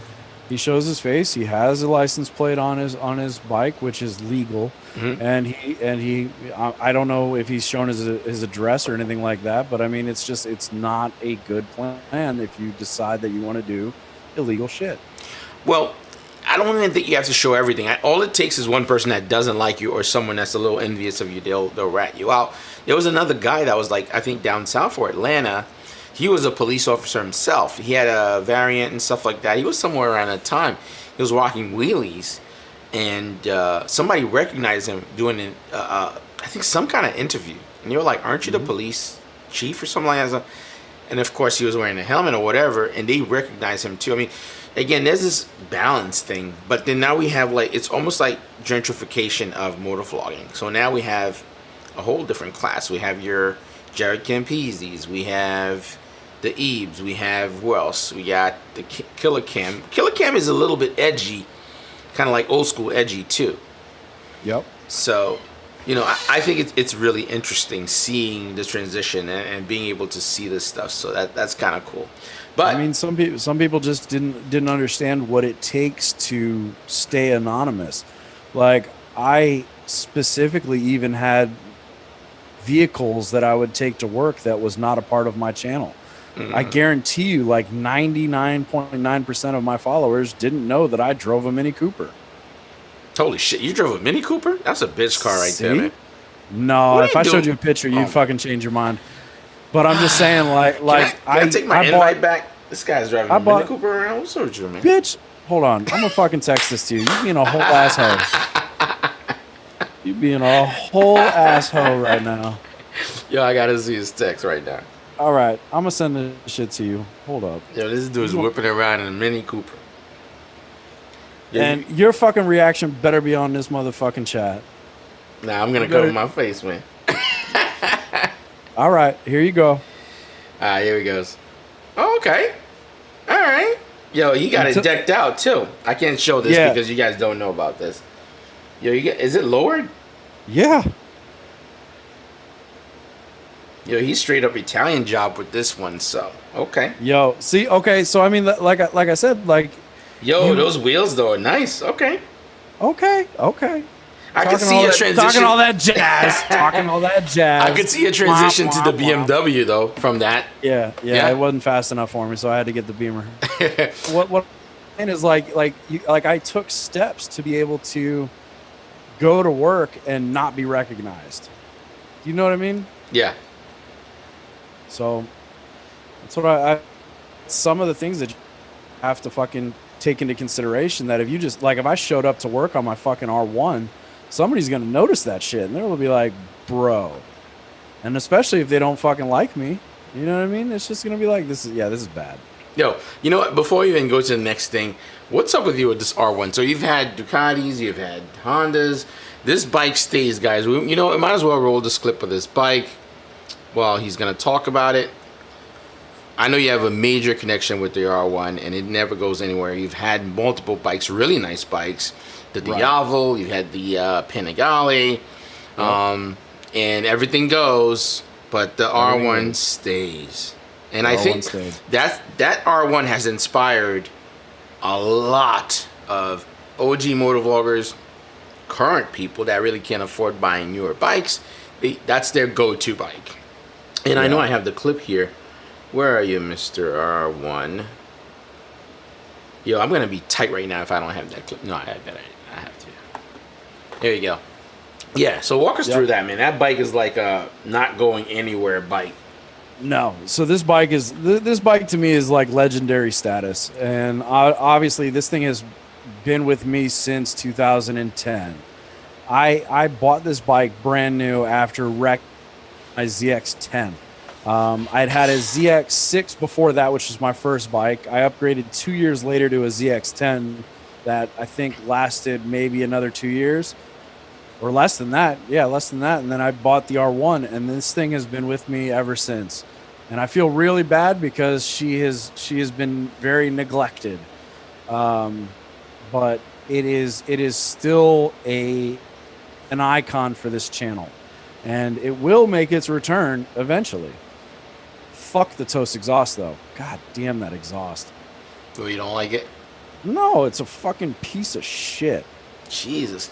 Yo, you wonder why you can't get any sponsors, man. No, fuck that. I blew that exhaust up for my 100,000 subscribers video because it's such a fucking garbage exhaust. And here's the thing. They made no changes to it, and they fucking increased the price another $200. The exhaust never fucking lined up, and it always... like, you see so much fucking... like, God, it's just such shit. I was so happy when I bought a Graves exhaust. The Graves is fucking phenomenal. But yeah, everybody bought that exhaust because of this fucking bike, and they thought that their bike would sound just like the R1, and it's the engine that makes the exhaust note, not the exhaust. It's a little bit of both, but the engine is definitely pronounced though. Yeah. The timing. But I mean, yeah, don't get me wrong. Best looking exhaust for that bike, hands down. 100% best looking exhaust, hands down, but it is poor quality. But this bike has definitely been with me for a long time. A lot of shit is customized on it. I have custom carbon fiber all over it, like this belly pan that's showing right now. You can't even buy that shit. Like, I had some dude in, I can't even remember the fucking country. He made the carbon fiber swing arm covers, the hugger, the front hugger, and that belly pan by hand. Oh, and wow. Like, yeah, I'm pretty sure I dropped about $2,500 just in carbon fiber for that bike. And you know what's the funny thing is that's definitely something that's very common now with people like setting up their bikes with like all carbon. And again, there's a lot. I pulled up a lot of these clips for a specific reason, guys. And this is not the kind of like Josh on anyone or anything like that, or at least be like, oh yeah, he did this and that. It's great to see people that's been doing this for a long time and how they kind of foresaw a lot of stuff that's, for example, now I like build series, like carbon fiber is like a regular thing. You know what I mean? Like, this is 8 years ago. You know what I mean? So yeah, and you can get carbon fiber off of like any fucking website now, and I had to go fucking find this dude in some other country to fucking make this shit because it's what I wanted. Oh, you guys saw what I mentioned? You see Cena right there on there? That was like 8 years ago. Yeah, so it was a long time ago. And Icon, Cena, the Warhawk, it's like all of those things, and you know, it's synonymous with some of these brands and how they kind of really became a thing. So that's kind of cool. So any particular reason why you'd never get rid of this bike? Oh man, your police to show. Oh, you just say get fucked. Get fucked. Yeah, good job. I've been doing that for a while too. I taught Fastlane D how to do it. I think there's just too much of a sentimental value on that bike. I've been through so much with that motorcycle that it's it'd be real hard for me to get rid of it. Now, don't get me wrong. There was a period of time a couple of years ago while I was in my downtime, I was in severe depression mode, and I was thinking about selling the bike. Like I was literally planning on getting rid of it, and I couldn't do it. It's just, it holds too much value to me sentimentally. Yeah, I could definitely see that. That, like I said, this whole setup, that's one of the reasons why I pulled this clip. The helmet, Cena, the R1. It was just like a, I think those were the starter kits for like motovlogging. Either R1, R6, the Icon helmet and stuff like that. You know, the funny thing is when I was starting and stuff, I was like, man, fuck this, guys, because you know I'm just going to do my own thing. Because, of course, I want to be myself. And if you know YouTube, that's not how YouTube works. You know, instead of you trying to be specific or unique to yourself, you just get not left behind, but kind of blown to the side because you have to jump into the same wave. And then once things kind of become its own, then you could jump out and make your own. Yeah, which is one of my biggest lessons too, at least for me on YouTube. Yep. Sometimes though, you even have to make your own wave. So I mean, I was pioneering a lot of this shit. Like nobody had variants on a sport bike before. I mean, even when I fucking said that, they were, if I'm not mistaken, Icon was even advertising it as an off-road bike, and I was like, no, fuck that. I'm going to put this on the road, and I've taken it up to 180 miles an hour, indicated. No, I didn't. I was doing speed limit. That dry snitch though. But yeah, just like you have to be able to make your own waves and do shit outside of the box and stuff that not everybody would normally or want to do, and then make it your own. Yeah, somebody just asked here if you're starting, if you're going to be starting a meetup again. I don't know. So there was a point in time when I stopped going to meetups, and it's because there were way too many people who were new at riding that did not know how to ride and would be going on these rides with us at these meetups, and they would end up wrecking or wrecking into somebody or stuff like that. So it's meetups are unfortunately very dangerous. So it's not something that I foresee happening anytime soon. It's not 100% out of the picture, but it's not something that I'm looking to do right now. Oh wow. It's just it's too dangerous. The risk versus reward isn't there. And I mean, fuck, dude, I'm old now, so it's like that's really where my head goes first. It's like I got to find out what's worth the squeeze, you know what I mean? But you know what? You know what's so funny? I get that often too with people out in New York asking, because there was a point in time, the Fobra, myself, BX Polymath, and how do you call it? Angelo. I'll just say his name because he's already out already. We used to do like meetups and stuff, which they're great. They're really, really amazing. It's just the amount of work it requires for you to kind of get it done and everyone have a good time, and just don't feel like strained by the whole thing. It's just a whole level of stuff, really. Granted, we never had any mishaps of anybody getting hurt because we took a lot of time and care. Adam and, well, the Fobra, myself, and BX Polymath, we all took so much time of our personal time just to kind of get some of this stuff done. And it's just recently, I think last week I posted, if anybody's local, they want to ride, to DM me. Like I'll do like 3 to 5 people and just do like a local hour rip somewhere, and I'm just slowly warming into it. Who gave me this feedback? I don't know if it might have been Fastlane D and Eve. It's like, yo, you have to connect and bring people out and stuff like that, and I'm like, all right, maybe I'll just kind of start doing that path as well. But it just takes a lot, like you said, and then you have that risk factor. Yep. And sometimes it's like, I don't know if it's worth it to me. So that's my approach too. Yep. I mean, like, don't get me wrong, I'd love to fucking do another Atlanta meetup and stuff like that, like we used to, because you get a lot of people together. But at the same time, it's just like a lot of these people's lives have changed, so you're not going to be able to get the same people that you used to have. It's just not going to be the same. And it'd be great to be able to meet up with a lot of the guys that follow me and stuff like that. And I'd love to do that. but maybe just not in a group ride setting. You know what I mean? Because that just gets a little bit out of hand, because people that are all that, like, you got to realize all the cameras are on, so they figure that it's their time.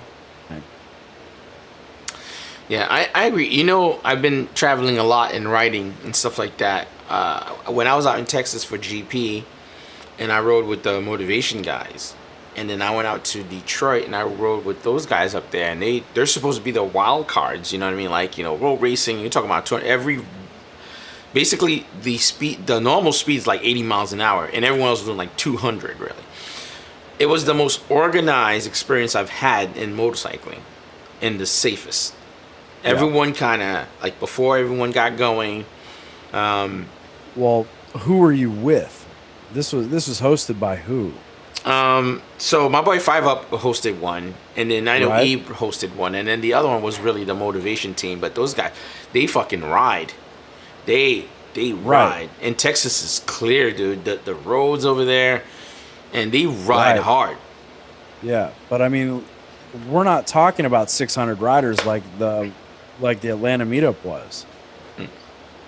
Atlanta had like almost 600 people, and that's when I gave up. Detroit was big. Too many. Detroit was definitely good. We could have at least 1,000 people there. But the one thing I've noticed, the level of respect with everyone. Before everything got going, there was no like, hey, you know, don't flex your muscle, do whatever you're doing. This is what's going to happen when you're riding on your left. This is what's going to happen when you're on your right. If you're not part of racing, if you're not doing this, this is where you need to be. And everyone seemed to follow it to a T. Nobody kind of like opposed anything. And the entire day, nothing bad happened. Everyone had a great time. Funny thing is, not a single moment I felt unsafe. Like, I'm like, oh shit, you know, this is getting out of hand. So that was super interesting. Well, I mean, I'm sure a lot has changed in the amount of time, because I mean, I'm sure it's been 6 years since that meetup. What was that? 2015, I think was that last meetup that I went to. And I mean, like, I know a lot of people are trying to make it safer and make it change and do better, but it's not. Like, I haven't been to one. You know what I mean? Like, obviously, fuck, dude, I would leave for deployment, so I wouldn't even be able to go to half of these things anyway. So, you know, it takes a lot of time. It takes a lot of effort. It takes a lot of time off. It takes a lot of money to get to these places, to do these meetups. So it's I'm sure that they have done better since that meetup, but I have to wean myself into going back into motovlog or into any kind of motorcycle meetups kind of thing. Do you know what I mean? Yeah. Yeah. So, what are some of the difficulties you're experiencing since you're just coming back? And actually, just before you do this, you did a very cool video. I thought that was pretty dope. I'm gonna roll this of you leaving the Navy and stuff. I think it's a really cool video to highlight. Let's take a quick look at this, guys. Oops. Oh, you know what's so funny? I love how I did not cue that video, but we're gonna do that live, so you guys just gonna hold on tight. That was 2 videos I was pulling off my server right before I had to go live. So fucking server. Listen, man, that was the one I was like. That's when I was like, yo, what are 2 videos you want to totally show before we start? And of course, I had to quickly download it right away. Yeah. Yeah, I ripped it off YouTube and then pushed it to the server, but then I'm on my laptop now. The bridge doesn't go. Nope.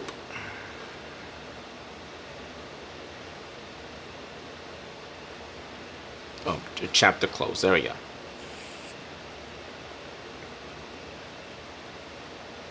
I totally need like a producer to just be doing this on the back. It would be so sweet just having somebody just doing just this part only.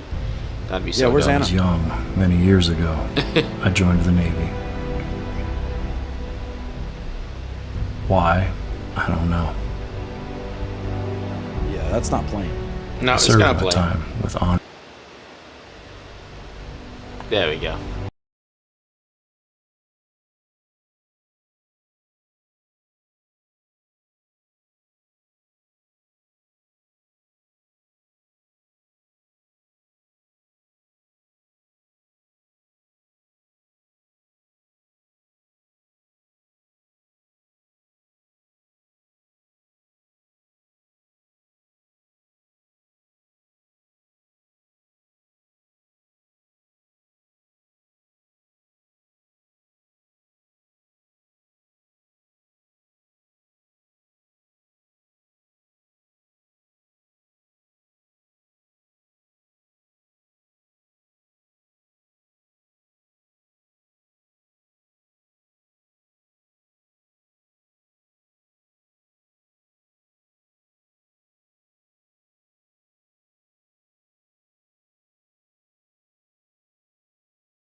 was a really, really dope video also.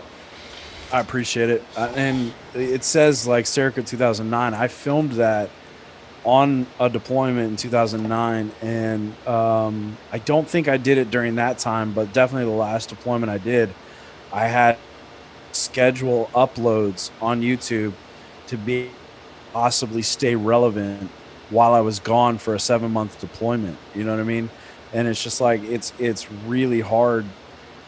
It's really hard being in the service, doing that full-time job and being a YouTuber. It's not it's not something easy, especially trying to keep everything under wraps.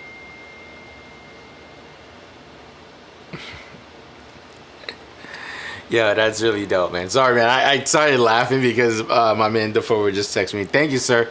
He said he's really enjoying the stream, man. I appreciate it, guys. Hopefully you guys have noticed changes in this whole how do you call it, streaming thing, man. It's been a big learning curve. I think we're up to episode 37 right now, and with every single one of them I'm learning so much and really kind of streamlining things. So as I mentioned, I appreciate everyone just tuned in, just at least giving me feedback and making changes. So we're striving here a little bit. So really, really dope, man.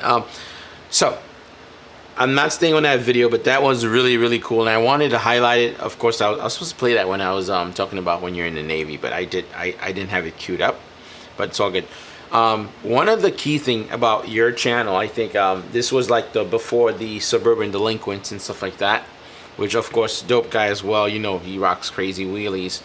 Yep. You're were one of the first to kind of made it like a thing, like wheeling and stuff like that, and really. I think you actually learned how to wheelie on YouTube. I did, yes. Yeah, so that was really interesting. After that, you started teaching others. Even Salt the Wound became really a great wheelie guy because of your tutorials. I'm going to roll one of them here, guys. Let's take a quick look. Actually, there's two of them. I'm going to play the one that's a little bit clearer. There's another one. It's like multi-screen where he's showing what the hand does and what his feet does, and you know, watching the brake and stuff like all together. But then this one here is pretty cool. Let me play this one real quick. We'll take a quick look.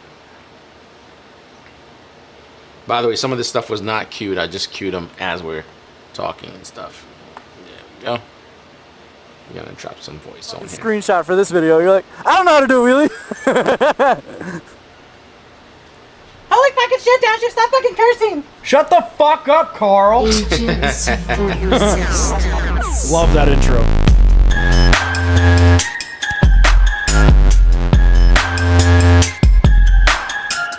Good stuff, man. Watching all these clips really make me like, you know, it's like very like we must resist. Nostalgic. Smash! Shut up! Jump on, dude. Let's go. Yours, motherfucker. You already know how to do second, third, and fourth gear on that. I could definitely go 2 up and teach you. Oh shit! You just be like, all right, just give it a little gas. Oh, this is easy. So I'm gonna let this roll, and then we could talk over it, man. About you learning how to wheelie on YouTube. Was that something you just wanted to do yourself, or you wanted to do it for your channel? Go ahead. I mentioned it briefly earlier, but there were no how-to videos on YouTube when I was starting to ride. It just was not on there. I wish I could pull it up, but there was like one, and it told you nothing. It was already from somebody that was in a position that knew how to wheelie, and it didn't make sense to me. So I had to spend hours upon hours upon hours on a road in Sicily figuring out how to wheelie off of forums. Like I had like the written word, I had to figure out how to wheelie. And then what made that work was I was able to bring somebody along with me, like the viewer, while I was learning how to wheelie myself. So I mean, it's like I was showing people what worked while I was doing it, and like what didn't work, and how I was progressing to get better at wheeling. Yeah, I think it opened up a whole class of new motovloggers. I think I started seeing a lot. I think Jake the Garden State wheelie a lot. He's always been really good. I don't even recall when he was practicing, to be honest. He's always been very good. Sub D's always been amazing with it. His control game is insane. But yeah, those videos were really, really cool. Like even till today, you watch them, you'll see current comments saying, "Oh yeah, I learned this and that," or even older comments, or you could see people that watch them from the very beginning, and now they're like really proficient in doing them. Mm-hmm. So I thought that's another really cool thing to kind of just lightly mention and stuff in parts of our conversation, only because a lot of the stuff we're touching base on tonight, most people probably have not noticed it because I really structured the stream to be very conversational, or we're just talking. But really, if you watch this from the beginning to the end, you can see how from the beginning where he started from almost 10 years ago, how it impact current times, current people, even from gear, the wheelies and stuff like that, and really being candid about content and stuff like that. So and that was the point here that I wanted to kind of show regarding the wheelies and stuff, because it's really now it's not a big deal to be out there just cranking it up and dropping crazy wheelies, because a lot of people are doing it and stuff like that. But in this time frame, it was probably just a handful, really.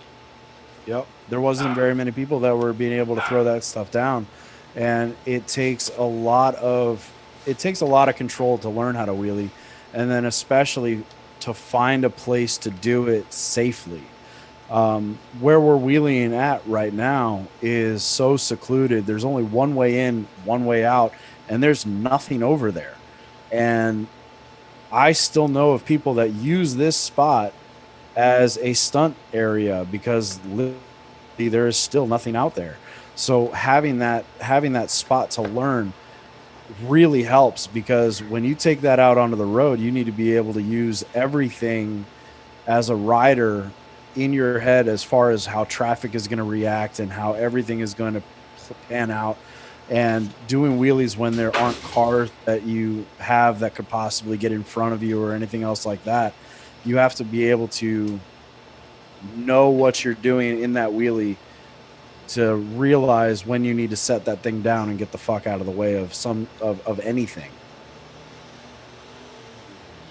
Yeah, it's a big deal, man. So the other thing I've noticed that you did also, you had a KTM Supermoto, you had the Diavo, which I'm gonna totally roll that clip also, which that bike I thought it was super cool, really. I think the Diavo. I think I was rocking a Ducati. I don't think that was before the whole Ducati was more of a norm in motovlogging.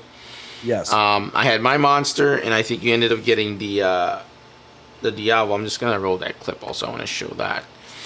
That bike was really dope. You sold that. You sold the Panigale you had. It's $11.99, $12.99. They're all Panigalas anyway. That was the base of the Panigale anyway. It's like a V2 version of it. You ended up selling most of them, and I'm just curious your thoughts on your Ducatis, why you got rid of them, and I mean, Grant, I know at heart you love Yamaha because the connection you have with it, and that's how it is with most brand. Once you start with them and then you start building rapport, you like them, it's difficult to kind of go to another one because there's this like mental thing that you're connected to the brand and stuff. But yeah. Right. So just walk us through some of the bikes you had, like the Panigale and the. Sure. I know people need to calm down. I know it wasn't a Panigale. It wasn't called that yet. $11.99, $12.99. I know I'm talking on the same reference. It was a $12.99 Panigale. Okay. All right. Cool. I don't want the Ducati people come and kill me here. Yeah. So the Diavo that I had, I absolutely loved the bike. I ended up selling it because I had an issue, and it's not something that I really want to disclose or get into, unfortunately, and it's not something that I'll get into on video. It's just a personal reason why I had to get rid of that bike, and I ended up selling it. But I've had a lot of bikes. I mean, a Diavo is not out of the realm of other bikes that I would buy again. I would definitely want to have this bike again.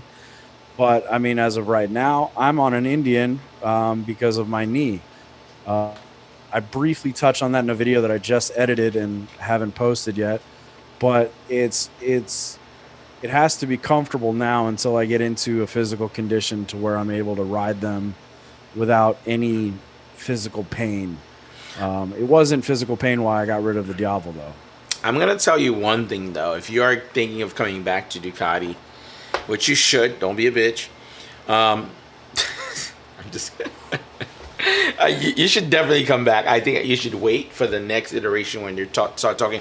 I rode a Pikes Peak Multistrada, and it was the most... I'm trying to put this in words where it's not offensive or the most... best way I could put it. It's the most Japanese Italian bike I've ever ridden. Super smooth. Yo, it was so smooth for a second. And the weird thing is it's so light, so smooth. Best quick shifter in the game. Better than the Panigale I rode. Better than my Street Fighter. Better than the Hyper. Quick shifter is the best one in the game. And I'm just saying the next version of the Diavolo is definitely gonna be a spring V4 in there. 100%. You heard it here first. I'll look into it for sure. 100%. I like so Dante Fox put it in a comment. He said, well, I'm surprised I didn't go BMW. And funny enough is like I could have bought 2 S1000 double Rs for the price that I paid for that Panigale. But the problem that I had is I was buying that bike right after a deployment, and I'd already dropped $5,000 in parts for the 1299, and I wasn't about to send all those parts back just to buy a BMW. But I love the Ducatis. I really do. It is a... I don't want to say it's a status icon because, I mean, there are, like, I don't ride them like normal people do, if you know what I mean. Like, I have videos on this Diavolo where I'm wheeling it. The thing is a torque monster. So I am not your average Ducati rider. I love the BMWs, but it really goes down to it didn't have a single-sided swing arm, to be perfectly honest. I have some sort of fetish for that single-sided swing arm. Yeah, I'm not gonna lie. I don't think I'd buy, if I'm spending money on a Ducati, I'm not buying one that doesn't have single-sided swing arm there. I'm just saying. Yeah, 100%. It's just once you've experienced it, you've seen it. It's a tough thing to kind of get over. Also, it looks cold. It's cold. I mean, seeing your entire wheel on one side clear, it's awesome. And then you can do the rear sprocket carrier and everything, the flange, to your liking. It's something else. But it's really dope. But to be honest, those BMWs are really cool, and I am gonna get it. I'm getting Panigale real soon. A V4S. You got somebody working on your house in there? They hammering? Huh? You got somebody working on your house in there? They hammering? Nah, that's my dog. Hey, Miso, calm down. Motherfucker heavy-footed and shit. Hey, of course. Dang, your hearing is sharp, man. You heard that? I didn't think anybody would hear that. She just go wild in the night, man. But yeah, man, I'm definitely getting one. It's one of those bikes that you have to have. It's just, I mean, I've ridden one. I've had a couple of access to some of these bikes while I was away, and it was like, you just, if it's something that's in your space that you can get, and if you work your way to, you know, through your channel, make that stuff work, because they all kind of connect. That's one thing I like with the motorcycling industry, outside of the camaraderie and the people you meet, the riding and stuff. If you're doing the business aspect of things, you soon realize, dude, I'm telling you, I was out there in Texas for GP. I'm in the back area in the paddock with like Mark Marquez, right? Yeah. You seeing fucking what's his name, Tyson Beckford, and then I had Black Moses on the stream before. He's back there, like, it's like everyone you bump into, and I turn around, Yami Noob is right there. It's the industry is so tiny. Yeah. And it's a very interesting thing, and that was one of my biggest miss too, because he was like, you should come to the studio, but I was there working with Motivation. I didn't really get a chance to, but next time I'm out there in Texas for sure. He was like, you should come to the studio and hang out with us and do some content and stuff. And I just didn't get a chance. But there's so much. Yeah. But it's a very small industry, and I think if you kind of work your way through it or with the people, you know, some really amazing thing can happen, especially if you're a producer kind of thing. Yeah. I mean, I'm sure I'll get back onto the Ducati lineup again eventually. It's just not in the really close future because I have a project that I want to work on next, and it's going to take up a majority of my funds to be able to do. I guess I could drop it here. I'm gonna post a picture of it tomorrow, but I busted the shit out of my fender on my BMW. Oh God. Yeah, it's bad. I had some bike ramps fall on it in the garage, so it kind of sucks. So it is going to cost me about $22,000 to fix it. Holy shit. That's a whole bike right there, man. That's because it's going to be going wide body instead of just repairing the fucking fender. Oh, so you go into it's like, you know how they do the JDM ones? They extend the sides and stuff, put wheel spaces on. That looks dope though. It's gonna look good, but I'm not gonna have it. So it's gonna be good. I just gotta I gotta put my head down, time and the money for it. So. Yeah, man, that's really cool, man. I'm very interested to see what you do, though. I'm glad you're back on YouTube, and it's cool to see that. I would say you're up to your old thing right now. You're writing an Indian, very different flow to your content, and I've noticed at least your last 2 videos, they weren't the same. Hey, Miso, stop it. That's the drawback to actually being in the house. When you're in the garage, you're chilling, and it's like there's nothing there. You do have access to drinks though in the house, so I'll take that. But yeah, in your last 2 videos I saw, it wasn't like completely your regular. I think I mean, not to name names or anything like that. It's not what we do here to kind of create drama or anything like that. But it felt like your coming back wasn't as welcome as it expected to be. I mean, you just, if you don't mind just touching base on that. You don't have to mention anybody. That's not what we're doing. I'm just saying. No, yeah, that's fine. So the last video that I produced I was basically saying that I was scared about getting out of the Navy. I actually filmed that while I was in the middle of depression, and that was filmed back in 2021. So it was filmed at a time where it's just like I didn't really have the interaction with, you know, subscribers and the followers and the people, so I couldn't get a reaction. So I was filming that with a basis of nothing there. So it's like I'm talking just to myself and not being able to produce it and throw it straight up. It was filmed and then edited and posted over a year after I, you know, took that stuff. Mm-hmm. So it's whatever I could do at the time. And then the one prior to that was that there was a lot of fake people on YouTube, and it really, that one was filmed more recently, but I was really pissed off with the community that I had shared with so many people, and then a lot of the respect just wasn't there. They weren't able to fucking just make a time of day to come say what's up. And I'm giving these guys anywhere from a week to a month heads up that I'm going to be in their neighborhood or their town or their area. And obviously, yeah, I'm not going to drop names, but I said in the video, there's more than one. And I wish it was only one, but it's not. And it's just like, even saying that from the video. Can you tell them what I'm drinking? Bailey's? Bailey's. Yeah. Sorry. I thought I was on mute. I apologize. I didn't mean to jump in. Good job. Way to go. Thanks for paying attention to me. I am paying attention to you. I'm reading at the same time. Don't judge me. I'm doing multiple shit over here. Oh, okay. All right. I'll let you do what you got to do then. Let me slide on that one. Well, yeah. But like, it sucks because it's like I have these people's phone numbers and I've stayed in their houses, and it's just like these are people that I respected as individuals, and their channels have grown and shit like that. And then obviously for the past 3 years, my channel's done nothing. And I mean, obviously my channel is self-inflicted, but I mean, like, at the same time, it's just like, how can you not just fucking take a half an hour to go to lunch with like a friend of yours, or at least what I thought were friends of mine? So would you say it was just one person or multiple people? Because listen, I'm just gonna say it here. You are connected to a lot of people. And this is not like something where it's going to be bashing on anybody or nobody's going to be able to figure this out. I'm not saying to say anybody.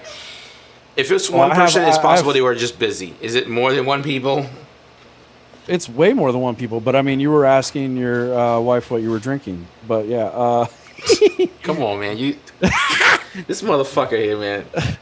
But no, it was more than one person, unfortunately, and it like I have a lot of OG's phone numbers. I have a lot of people's fucking phone numbers, and I still reach out to some of these people, and it was like I said, I wish it was one. I wish it was one person, but it wasn't. What do you think happened? I mean, I don't know. I'm just curious to see what would happen, because most people that you're involved with, you tend to know for a long time. You and I, we've known each other years and years. We get on the phone. Yes. Today we spoke. The last time we spoke was months ago, but it was just like we spoke yesterday. And when we talk, it's almost like always yesterday. I'm sure it's the same thing when you speak with the Fokker too. Yep. It's the same thing when I talk to Adam. It's like we talked yesterday. So I think it's interesting that the only things that's changed, I mean, it's possible that these people are different places in their life, or maybe are they still on YouTube and stuff like that. That's the other thing. No, they're definitely still content creators, but I mean, I think a lot of it has to do with respect. They like to me, what that tells me is that they don't have any respect for me.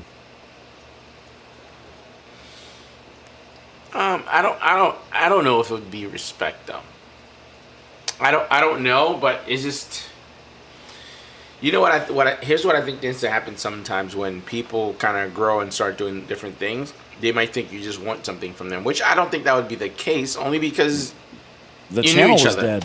Yeah, the channel was dead. Like I didn't need anything from them, but I think that they my perspective was that since I couldn't provide anything for them, that they didn't need me. Yeah, you know what? That's kind of sad, man. I think at some point, I mean, it is like that in a lot of situations in our niche community. It's almost like if you have the clout and I have something to offer, if I have the bike that you might use for content kind of thing that get used, it's kind of like an equivalent exchange almost. But I think you're kind of past that when we're talking about creating content, or at least doing videos. It's more, I would assume that you have more friendship with, like, personal friendship with people. So yeah, that's what's a little disappointing. I value friendship a lot more than I value fucking making content, because going back in this chat, content and stuff like that, it's all for fun. So I value friendships over any of that. And then most of these people in the chat can even identify with that I would rather choose friendship over anything else than trying to use them for some sort of content. Yeah, I agree, man. I 100% agree. So guys, I have down here for about an hour, so I don't want to keep him forever for the whole damn night, because we can definitely talk all through the night. Thank you for everybody for tuning in down here. I'm just going to definitely give you some spots where you can tell people where you can find you, because whether they're watching this now, some people watching this later, they know your link's going to be in the description anyway, so you can definitely drop your sub, and let's get him back on the map to where he needs to be, because I think he definitely deserves it. He's been putting work for years, and now that he has time and he could focus on this, or at least kind of do it a little bit more consistently, I think we should definitely all gather together and champion this a little bit. So that's going to be kind of dope. All right, you agree? Oh, yeah. Absolutely. Absolutely. Yeah, man. So downshifteightythree on YouTube. If nobody knows me, that's fine. Oh my God, this guy here. Oh, calm down. I told you about this shit. Instagram is I had to change it, is DS spelled out 80 and then the number 3. And then I've got TikTok as well, because there's so many sluts that you can look at watching TikToks, and it's a lot of fun. But other than that, yeah, I'm just going to continue to roll out videos as much as I possibly can. I don't have a regular schedule other than my super classy Sundays that I continue to do. So I think that's where the notification bell comes in, because I don't have like videos every Monday, Wednesday, Friday. Whenever the fuck I decide to feel like it, because it's just for fun. Guys, if you want to drop any questions, it's definitely the time now before we wrap up the 2-hour mark. I'm gonna pull up the chat. That way it'll be on the screen. So feel free to leave any comments or questions. Let's see here. Yeah, for sure. I don't mind answering anything. Hells yeah. We'll spend some time kind of looking through the comment section. Why not? I guess I should go in reverse. Ducati pilot mentioned here that he knows that I want a speciality. I want that bike. That bike is really dope. I'm not gonna. That's one of Ducati's best liveries. I think that one. There was another Superleggera they did with the gold wheels. I thought that was really dope too. Those were their best 2 liveries they've done, and it's 40 grand though, man. I'm not putting out 40,000 for the bike. I'm not. I like my liveries better. I'm not poor or anything like that, but I ain't spending 40 grand on that. I like what I did better. Fuck Ducati's liveries. My livery was better. Yo, listen, man. You need to calm that down, man. Oh my God, Ducati! Cut me the check, Ducati. I'm not gonna lie though. My first design for the 1299 was ripped off the Anniversario. Yo, here's the thing. Oh, you know what? Let's backtrack real quick before I go back to the comment. Yo, I'm not even gonna lie. I was a little upset when I saw that you took off the original livery that you did, which was really dope. I 100% agree. That was one of the best ones on social media. I think if this was done now, it would have blown up. By the way, guys, let me just put up now you guys are gonna know this, but this is Downshift's page. You definitely want to hit him up for sure, 100%. His YouTube channel. Definitely go out there, subscribe, whether you're watching this later or you're watching this in your car or listening to it in your car, whatever it is at work, man. If you don't know who he is, you should know. I'm sure most people do know who he is, but if you don't, hit him up, give him a subscription. That's always appreciative, and at least it makes it worth his time spent being on the stream all night, just chatting up. But I'm gonna pull up his Instagram real quick. Oh man, that's gonna take some scrolling. No, it's not. To get down to the first livery? Oh my God, we'll find it in a second. You could keep the people entertained. Holy shit! I just realized that screen was not even live. It was just me. Oh shit! Look at your boy looking all sexy right now. That's me. Don't look at all my porn, guys. Nah. I don't look at those thoughts on Instagram. I do. Me too. I just don't like. You know what I'm saying? I don't validate the feeling. Oh no, yeah. I don't double click on it. I just save it for later. Oh man, we're terrible. Yo, why doesn't it come up as DS83? I hate that with Instagram. Because you got to spell it out. There it is. Down. There you go. Nah, let's see. Yo, that's a handsome black guy on your screen right there, son. It sure is. I'm gonna pull this up because this was one of the best liveries actually. I'm telling you, you got a lot of scrolling to do. I am really surprised that you actually pulled that off. I think you just wanted to do some shit different, but I think it was the business for sure. Should have kept that. I always like doing different shit. Like the Anniversario looked great. You're gonna have to keep going down. Dude, by the way, like I said earlier, I mean, you owe me on this. You know what I'm talking about when I go down to Florida. I got you, fam.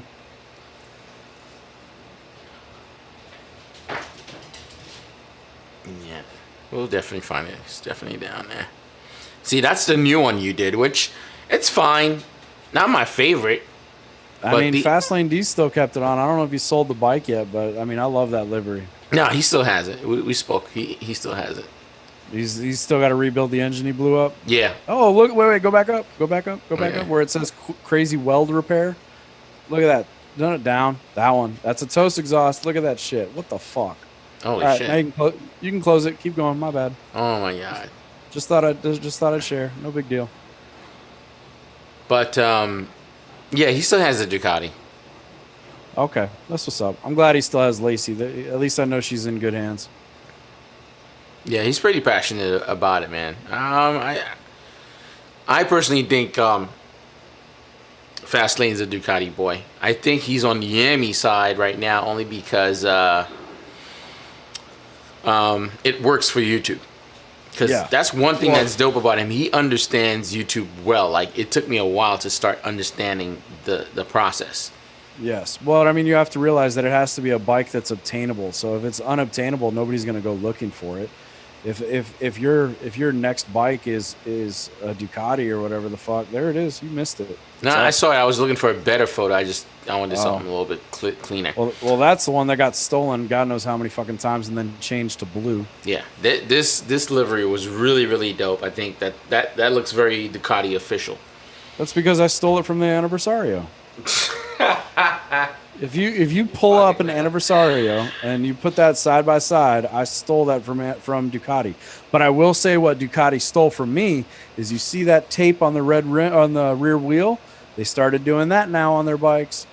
Oh yeah, that's on a couple of bikes already. That's, I'll say that I did it first. Fuck them. That was on the SP. Stop saying fuck Ducati, man. Your boy's still trying to get that check cut by Ducati. Give me a chance here, man. Jesus. Well, you're not the one saying it. I am. Yeah, but it's still on my channel. You're gonna watch it. Yo, I'll tell you, last few stream I did, the CEO of Ducati was actually on the fucking chat. What? I'm dead serious. Go look at the live chat's still there. All right, I'll check it out. Yeah, the fucking CEO of Ducati was on the last chat, man. Well, I'll wait for the next Diavolo, and then we'll see.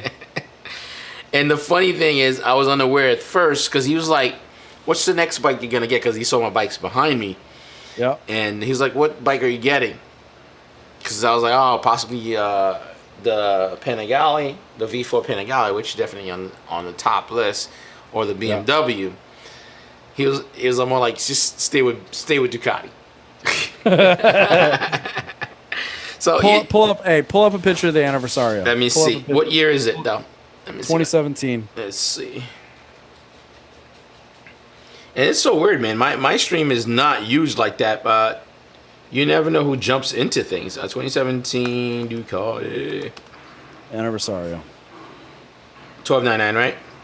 Yeah. Oh shit, yo, that's the color I was talking about. Put it up.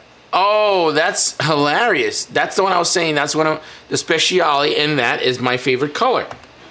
It's the Anniversario. I told you I ripped the fucking design. That's exactly what I was talking about.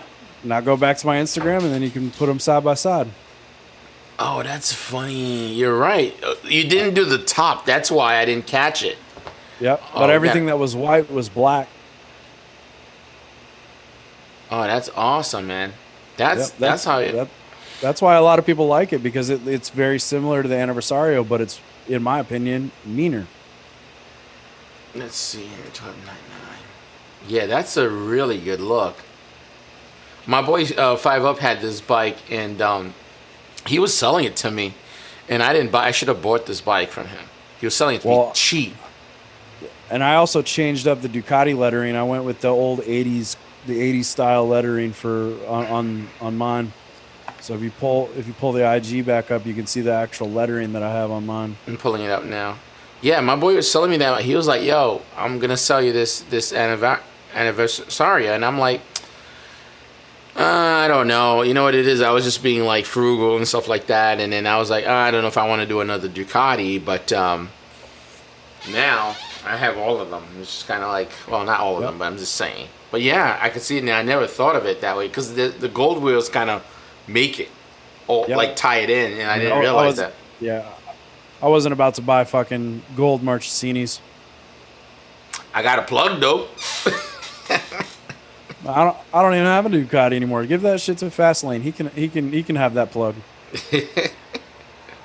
I'll let you know if I pick up a V4S. How's that? Yo, get that.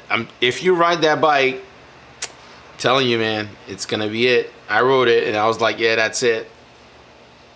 That thing is a wheelie monster, though. I will say I missed how easy that front end floats. Yeah, it's a dope bike, man. Anyway, guys, if you guys have any questions, let me take a quick look here before I get going. We've had this running for a little bit, and I'm sure some people are gonna like. It's Monday night. I gotta work, so we can't be up here just chilling with you guys on the phone. Shit, me too. I gotta go to work tomorrow. Man, you know you don't work. Get out of here. Yeah,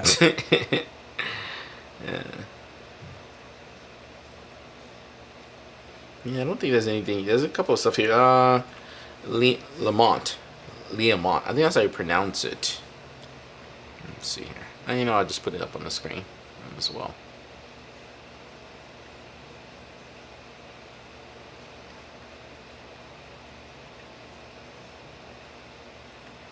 Damn, I got so much going on in my screen. I think my laptop's just definitely... It's overheating. Nah, dude, I customized this freaking laptop just to be able to do all of this. And I think it's holding up well, but it's just, you could hear the fan kicking on and shit. Yeah. Well, regardless, if anybody else has any questions in the future or whatever, if they're listening to this later or watching this later, just shoot me a DM on Instagram. Apollo XB mentioned, Downey, have you had the chance to try the newer Gen R1 2015 Plus? I heard they're not very comfortable, man. I have not had the chance to try a new Gen R1. I don't know if I really want to dig into that because I know they were having problems with tuning and shit like that. I know Brent Speed's been able to crack their ECU, but it's just it's. If I'm going to get another bike, it's going to either stick with the OG that I have with this Yamaha or, I've even been in the air for that new S1000M. So, I mean, there's a couple different bikes that I have in mind. Definitely the V4S is on the radar, and so is the Diavel. But like you said, I'm waiting because I've been hearing rumors for a while as well. I kind of want to see what they do with that, but I mean, I'm a big dude. Like I'm not small, so I make all of these bikes look like fucking RC cars underneath me. I'm 6'3" right now. I'm slightly, considerably overweight. Oh my god. But I can tell you one thing. I just brand tuned my Street Fighter, and it's crazy now.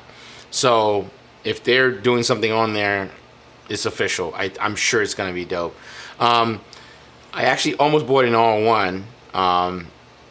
Love the engine, love the sound, the new version, and they're not very comfortable compared to all the super bikes that are out now. Out of all of them, right. I don't think it's the BMW is very comfortable. The Ducati I was comfortable on as well, and with the Ducati you don't have to worry too much about the heat.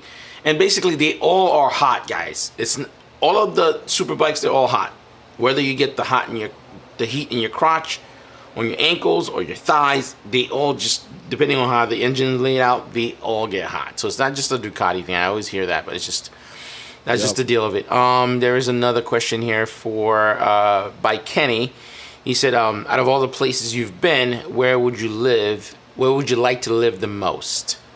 I'm living here right now. I've been to a lot of different countries, and there's something about being in America that just, if you've seen how some of these other countries are ran, you will have a lot of appreciation for where you live if you're in America. If you're not in America, then I'm sure where you're staying is probably amazing. But like when I was living in Sicily, people asked me, how'd you like living there? And I'm like, so everything that you love about America, right? It's not there. So it's really, I've been to so many different places, but I think I'm in a good spot. I liked California, but fuck their taxes. So it's Florida's really good. I like where I'm at right now, but we'll see how life pans out. I got some long-term goals that might take me around the world, but on my own terms this time. But we'll see how that pans out. Sazong mentioned he's in I'm in Florida also, guys, Kissimmee area. So I don't know Kissimmee, exactly. Yeah, that's down by it's just below Orlando. I've been down there when I was quote unquote not street racing in Mexico, it was definitely in Orlando. So I've been down there a couple times. I like the area. It's expensive to live there though. Yeah. D Fresh mentioned he didn't see the whole stream, but enjoyed the last hour. Nice hanging, guys.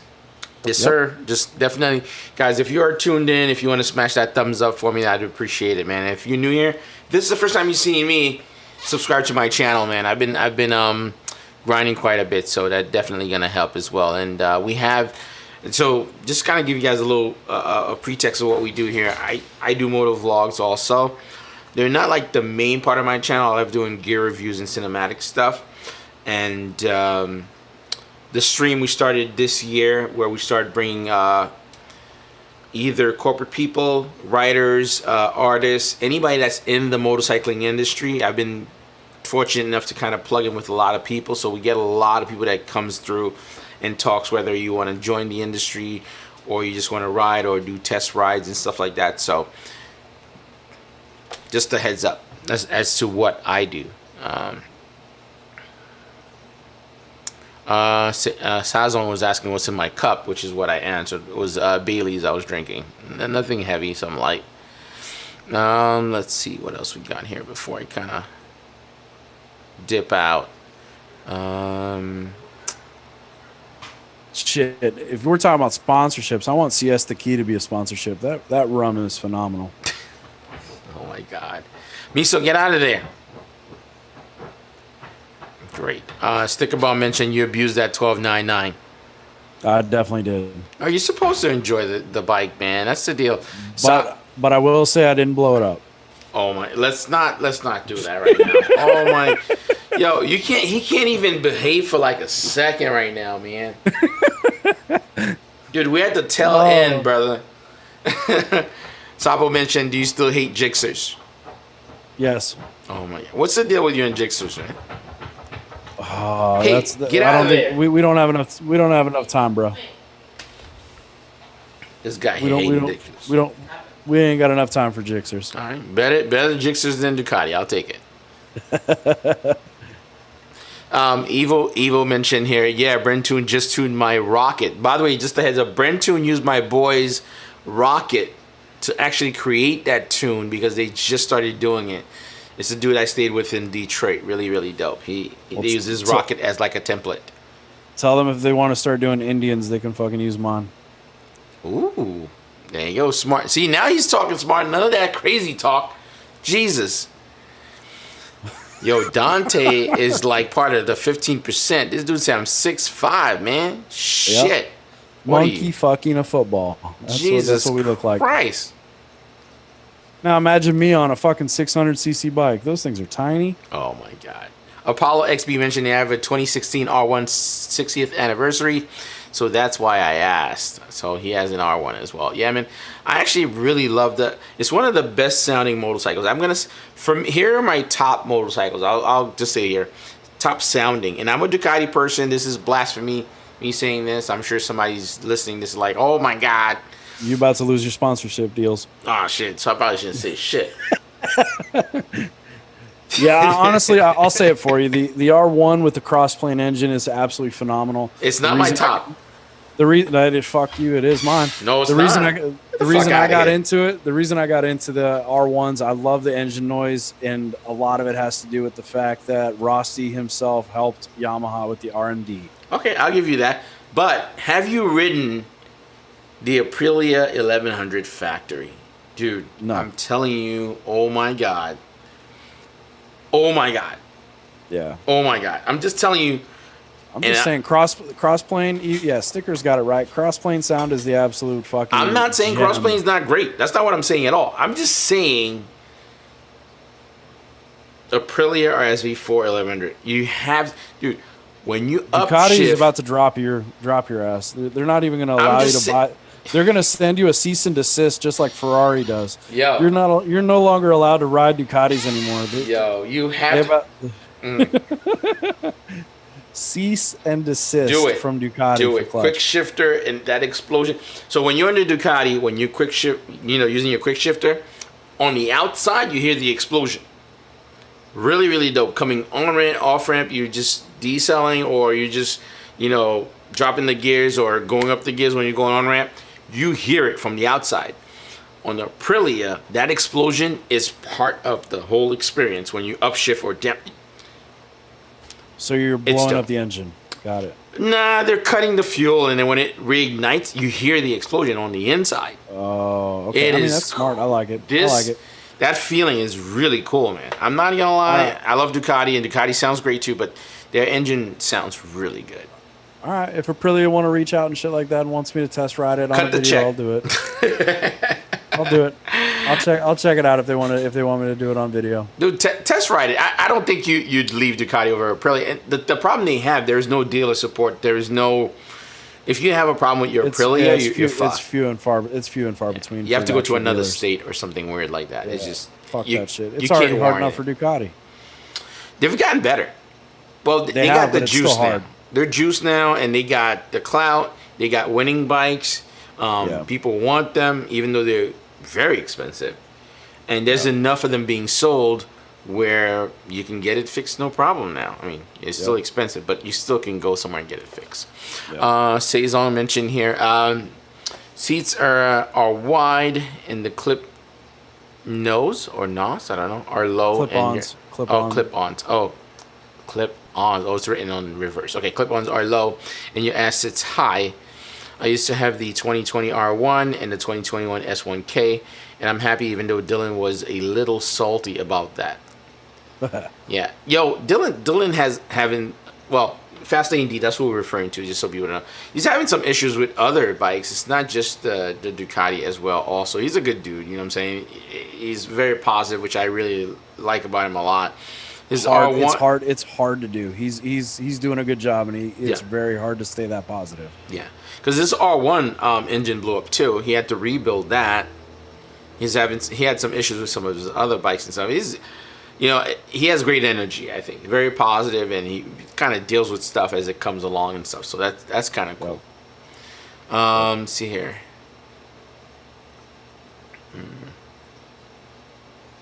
Tio Sapo is 6'5", 220. What the fuck? This guy's a linebacker.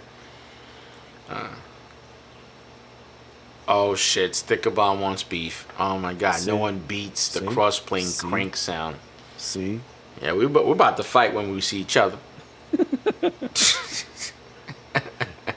It does sound amazing though, man. It's the muscle bike though. It sounds great. Yeah. It sounds great. It has a lot of character, a lot of personality. So it's a great bike. I wish it was a little bit more comfortable. Yeah. I mean, the older ones are fantastic. I love my 2010, so. Dude, I was going to get a white, black, and red one. And I was this close to buying that bike. I was at the dealer and everything. And it's just, I don't know what happened, man. I think. They're just, the older ones just aren't fast enough anymore, though. Like, I know my bike can't these new bikes anymore because it's the technology is just vastly better than what it was in 2010. Yeah. No, well, this one was one of the new ones, though. It was one of the new ones. Oh. So, yeah, I mean, who knows, man? But I think for me, I'm definitely grabbing that V4S, man, coming up real soon. Yeah, man. Evo mentioned it. Mike, did you ride that rocket up in Detroit? Dude, I had so many bikes to pick from, and I didn't get a chance to ride it only because we were going far somewhere, and I was used to that. I rode I was enjoying the Street Fighter SP so much with GP shifting. I was like, I'm just gonna stay on. I should have taken the rocket. I didn't want to be the only person on the cruiser because everyone had super bikes, and it was either I ride the Superleggera, which I didn't want to ride all day. It's like riding a Superleggera all day is probably not gonna be comfortable, and I had the rocket. I didn't want to be on a cruiser when everyone was like on super bikes, so I'm like, I'll just take the Street Fighter. So, but I will be going back out there and stuff. So, you ready to wrap up, fam? Yeah. Let me just last question here comment here by the Ducati pilot. We have a new Ducati dealership in Tampa. Also, our DOC is up and running again. Downey needs to join. Ducati Ownership Club. Oh my god, this guy! How many do you have? I was trying to abbreviate so I can go through it faster because you're just like, how long do you have? But Ducati Ownership Club. Let's run that back for Downey. Thank you.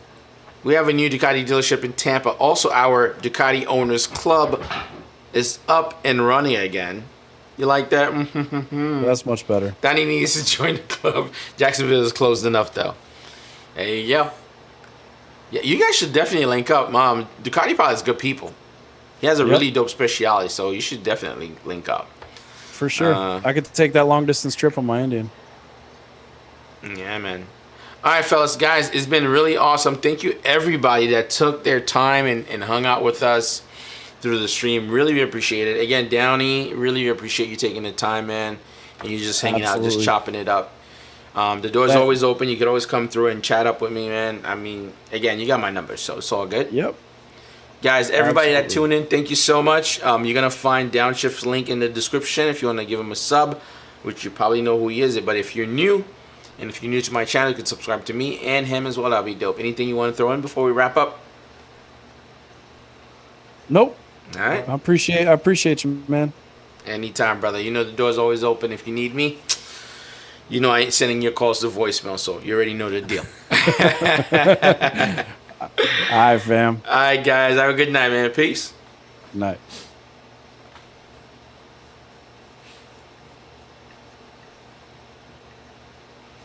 All right. We off?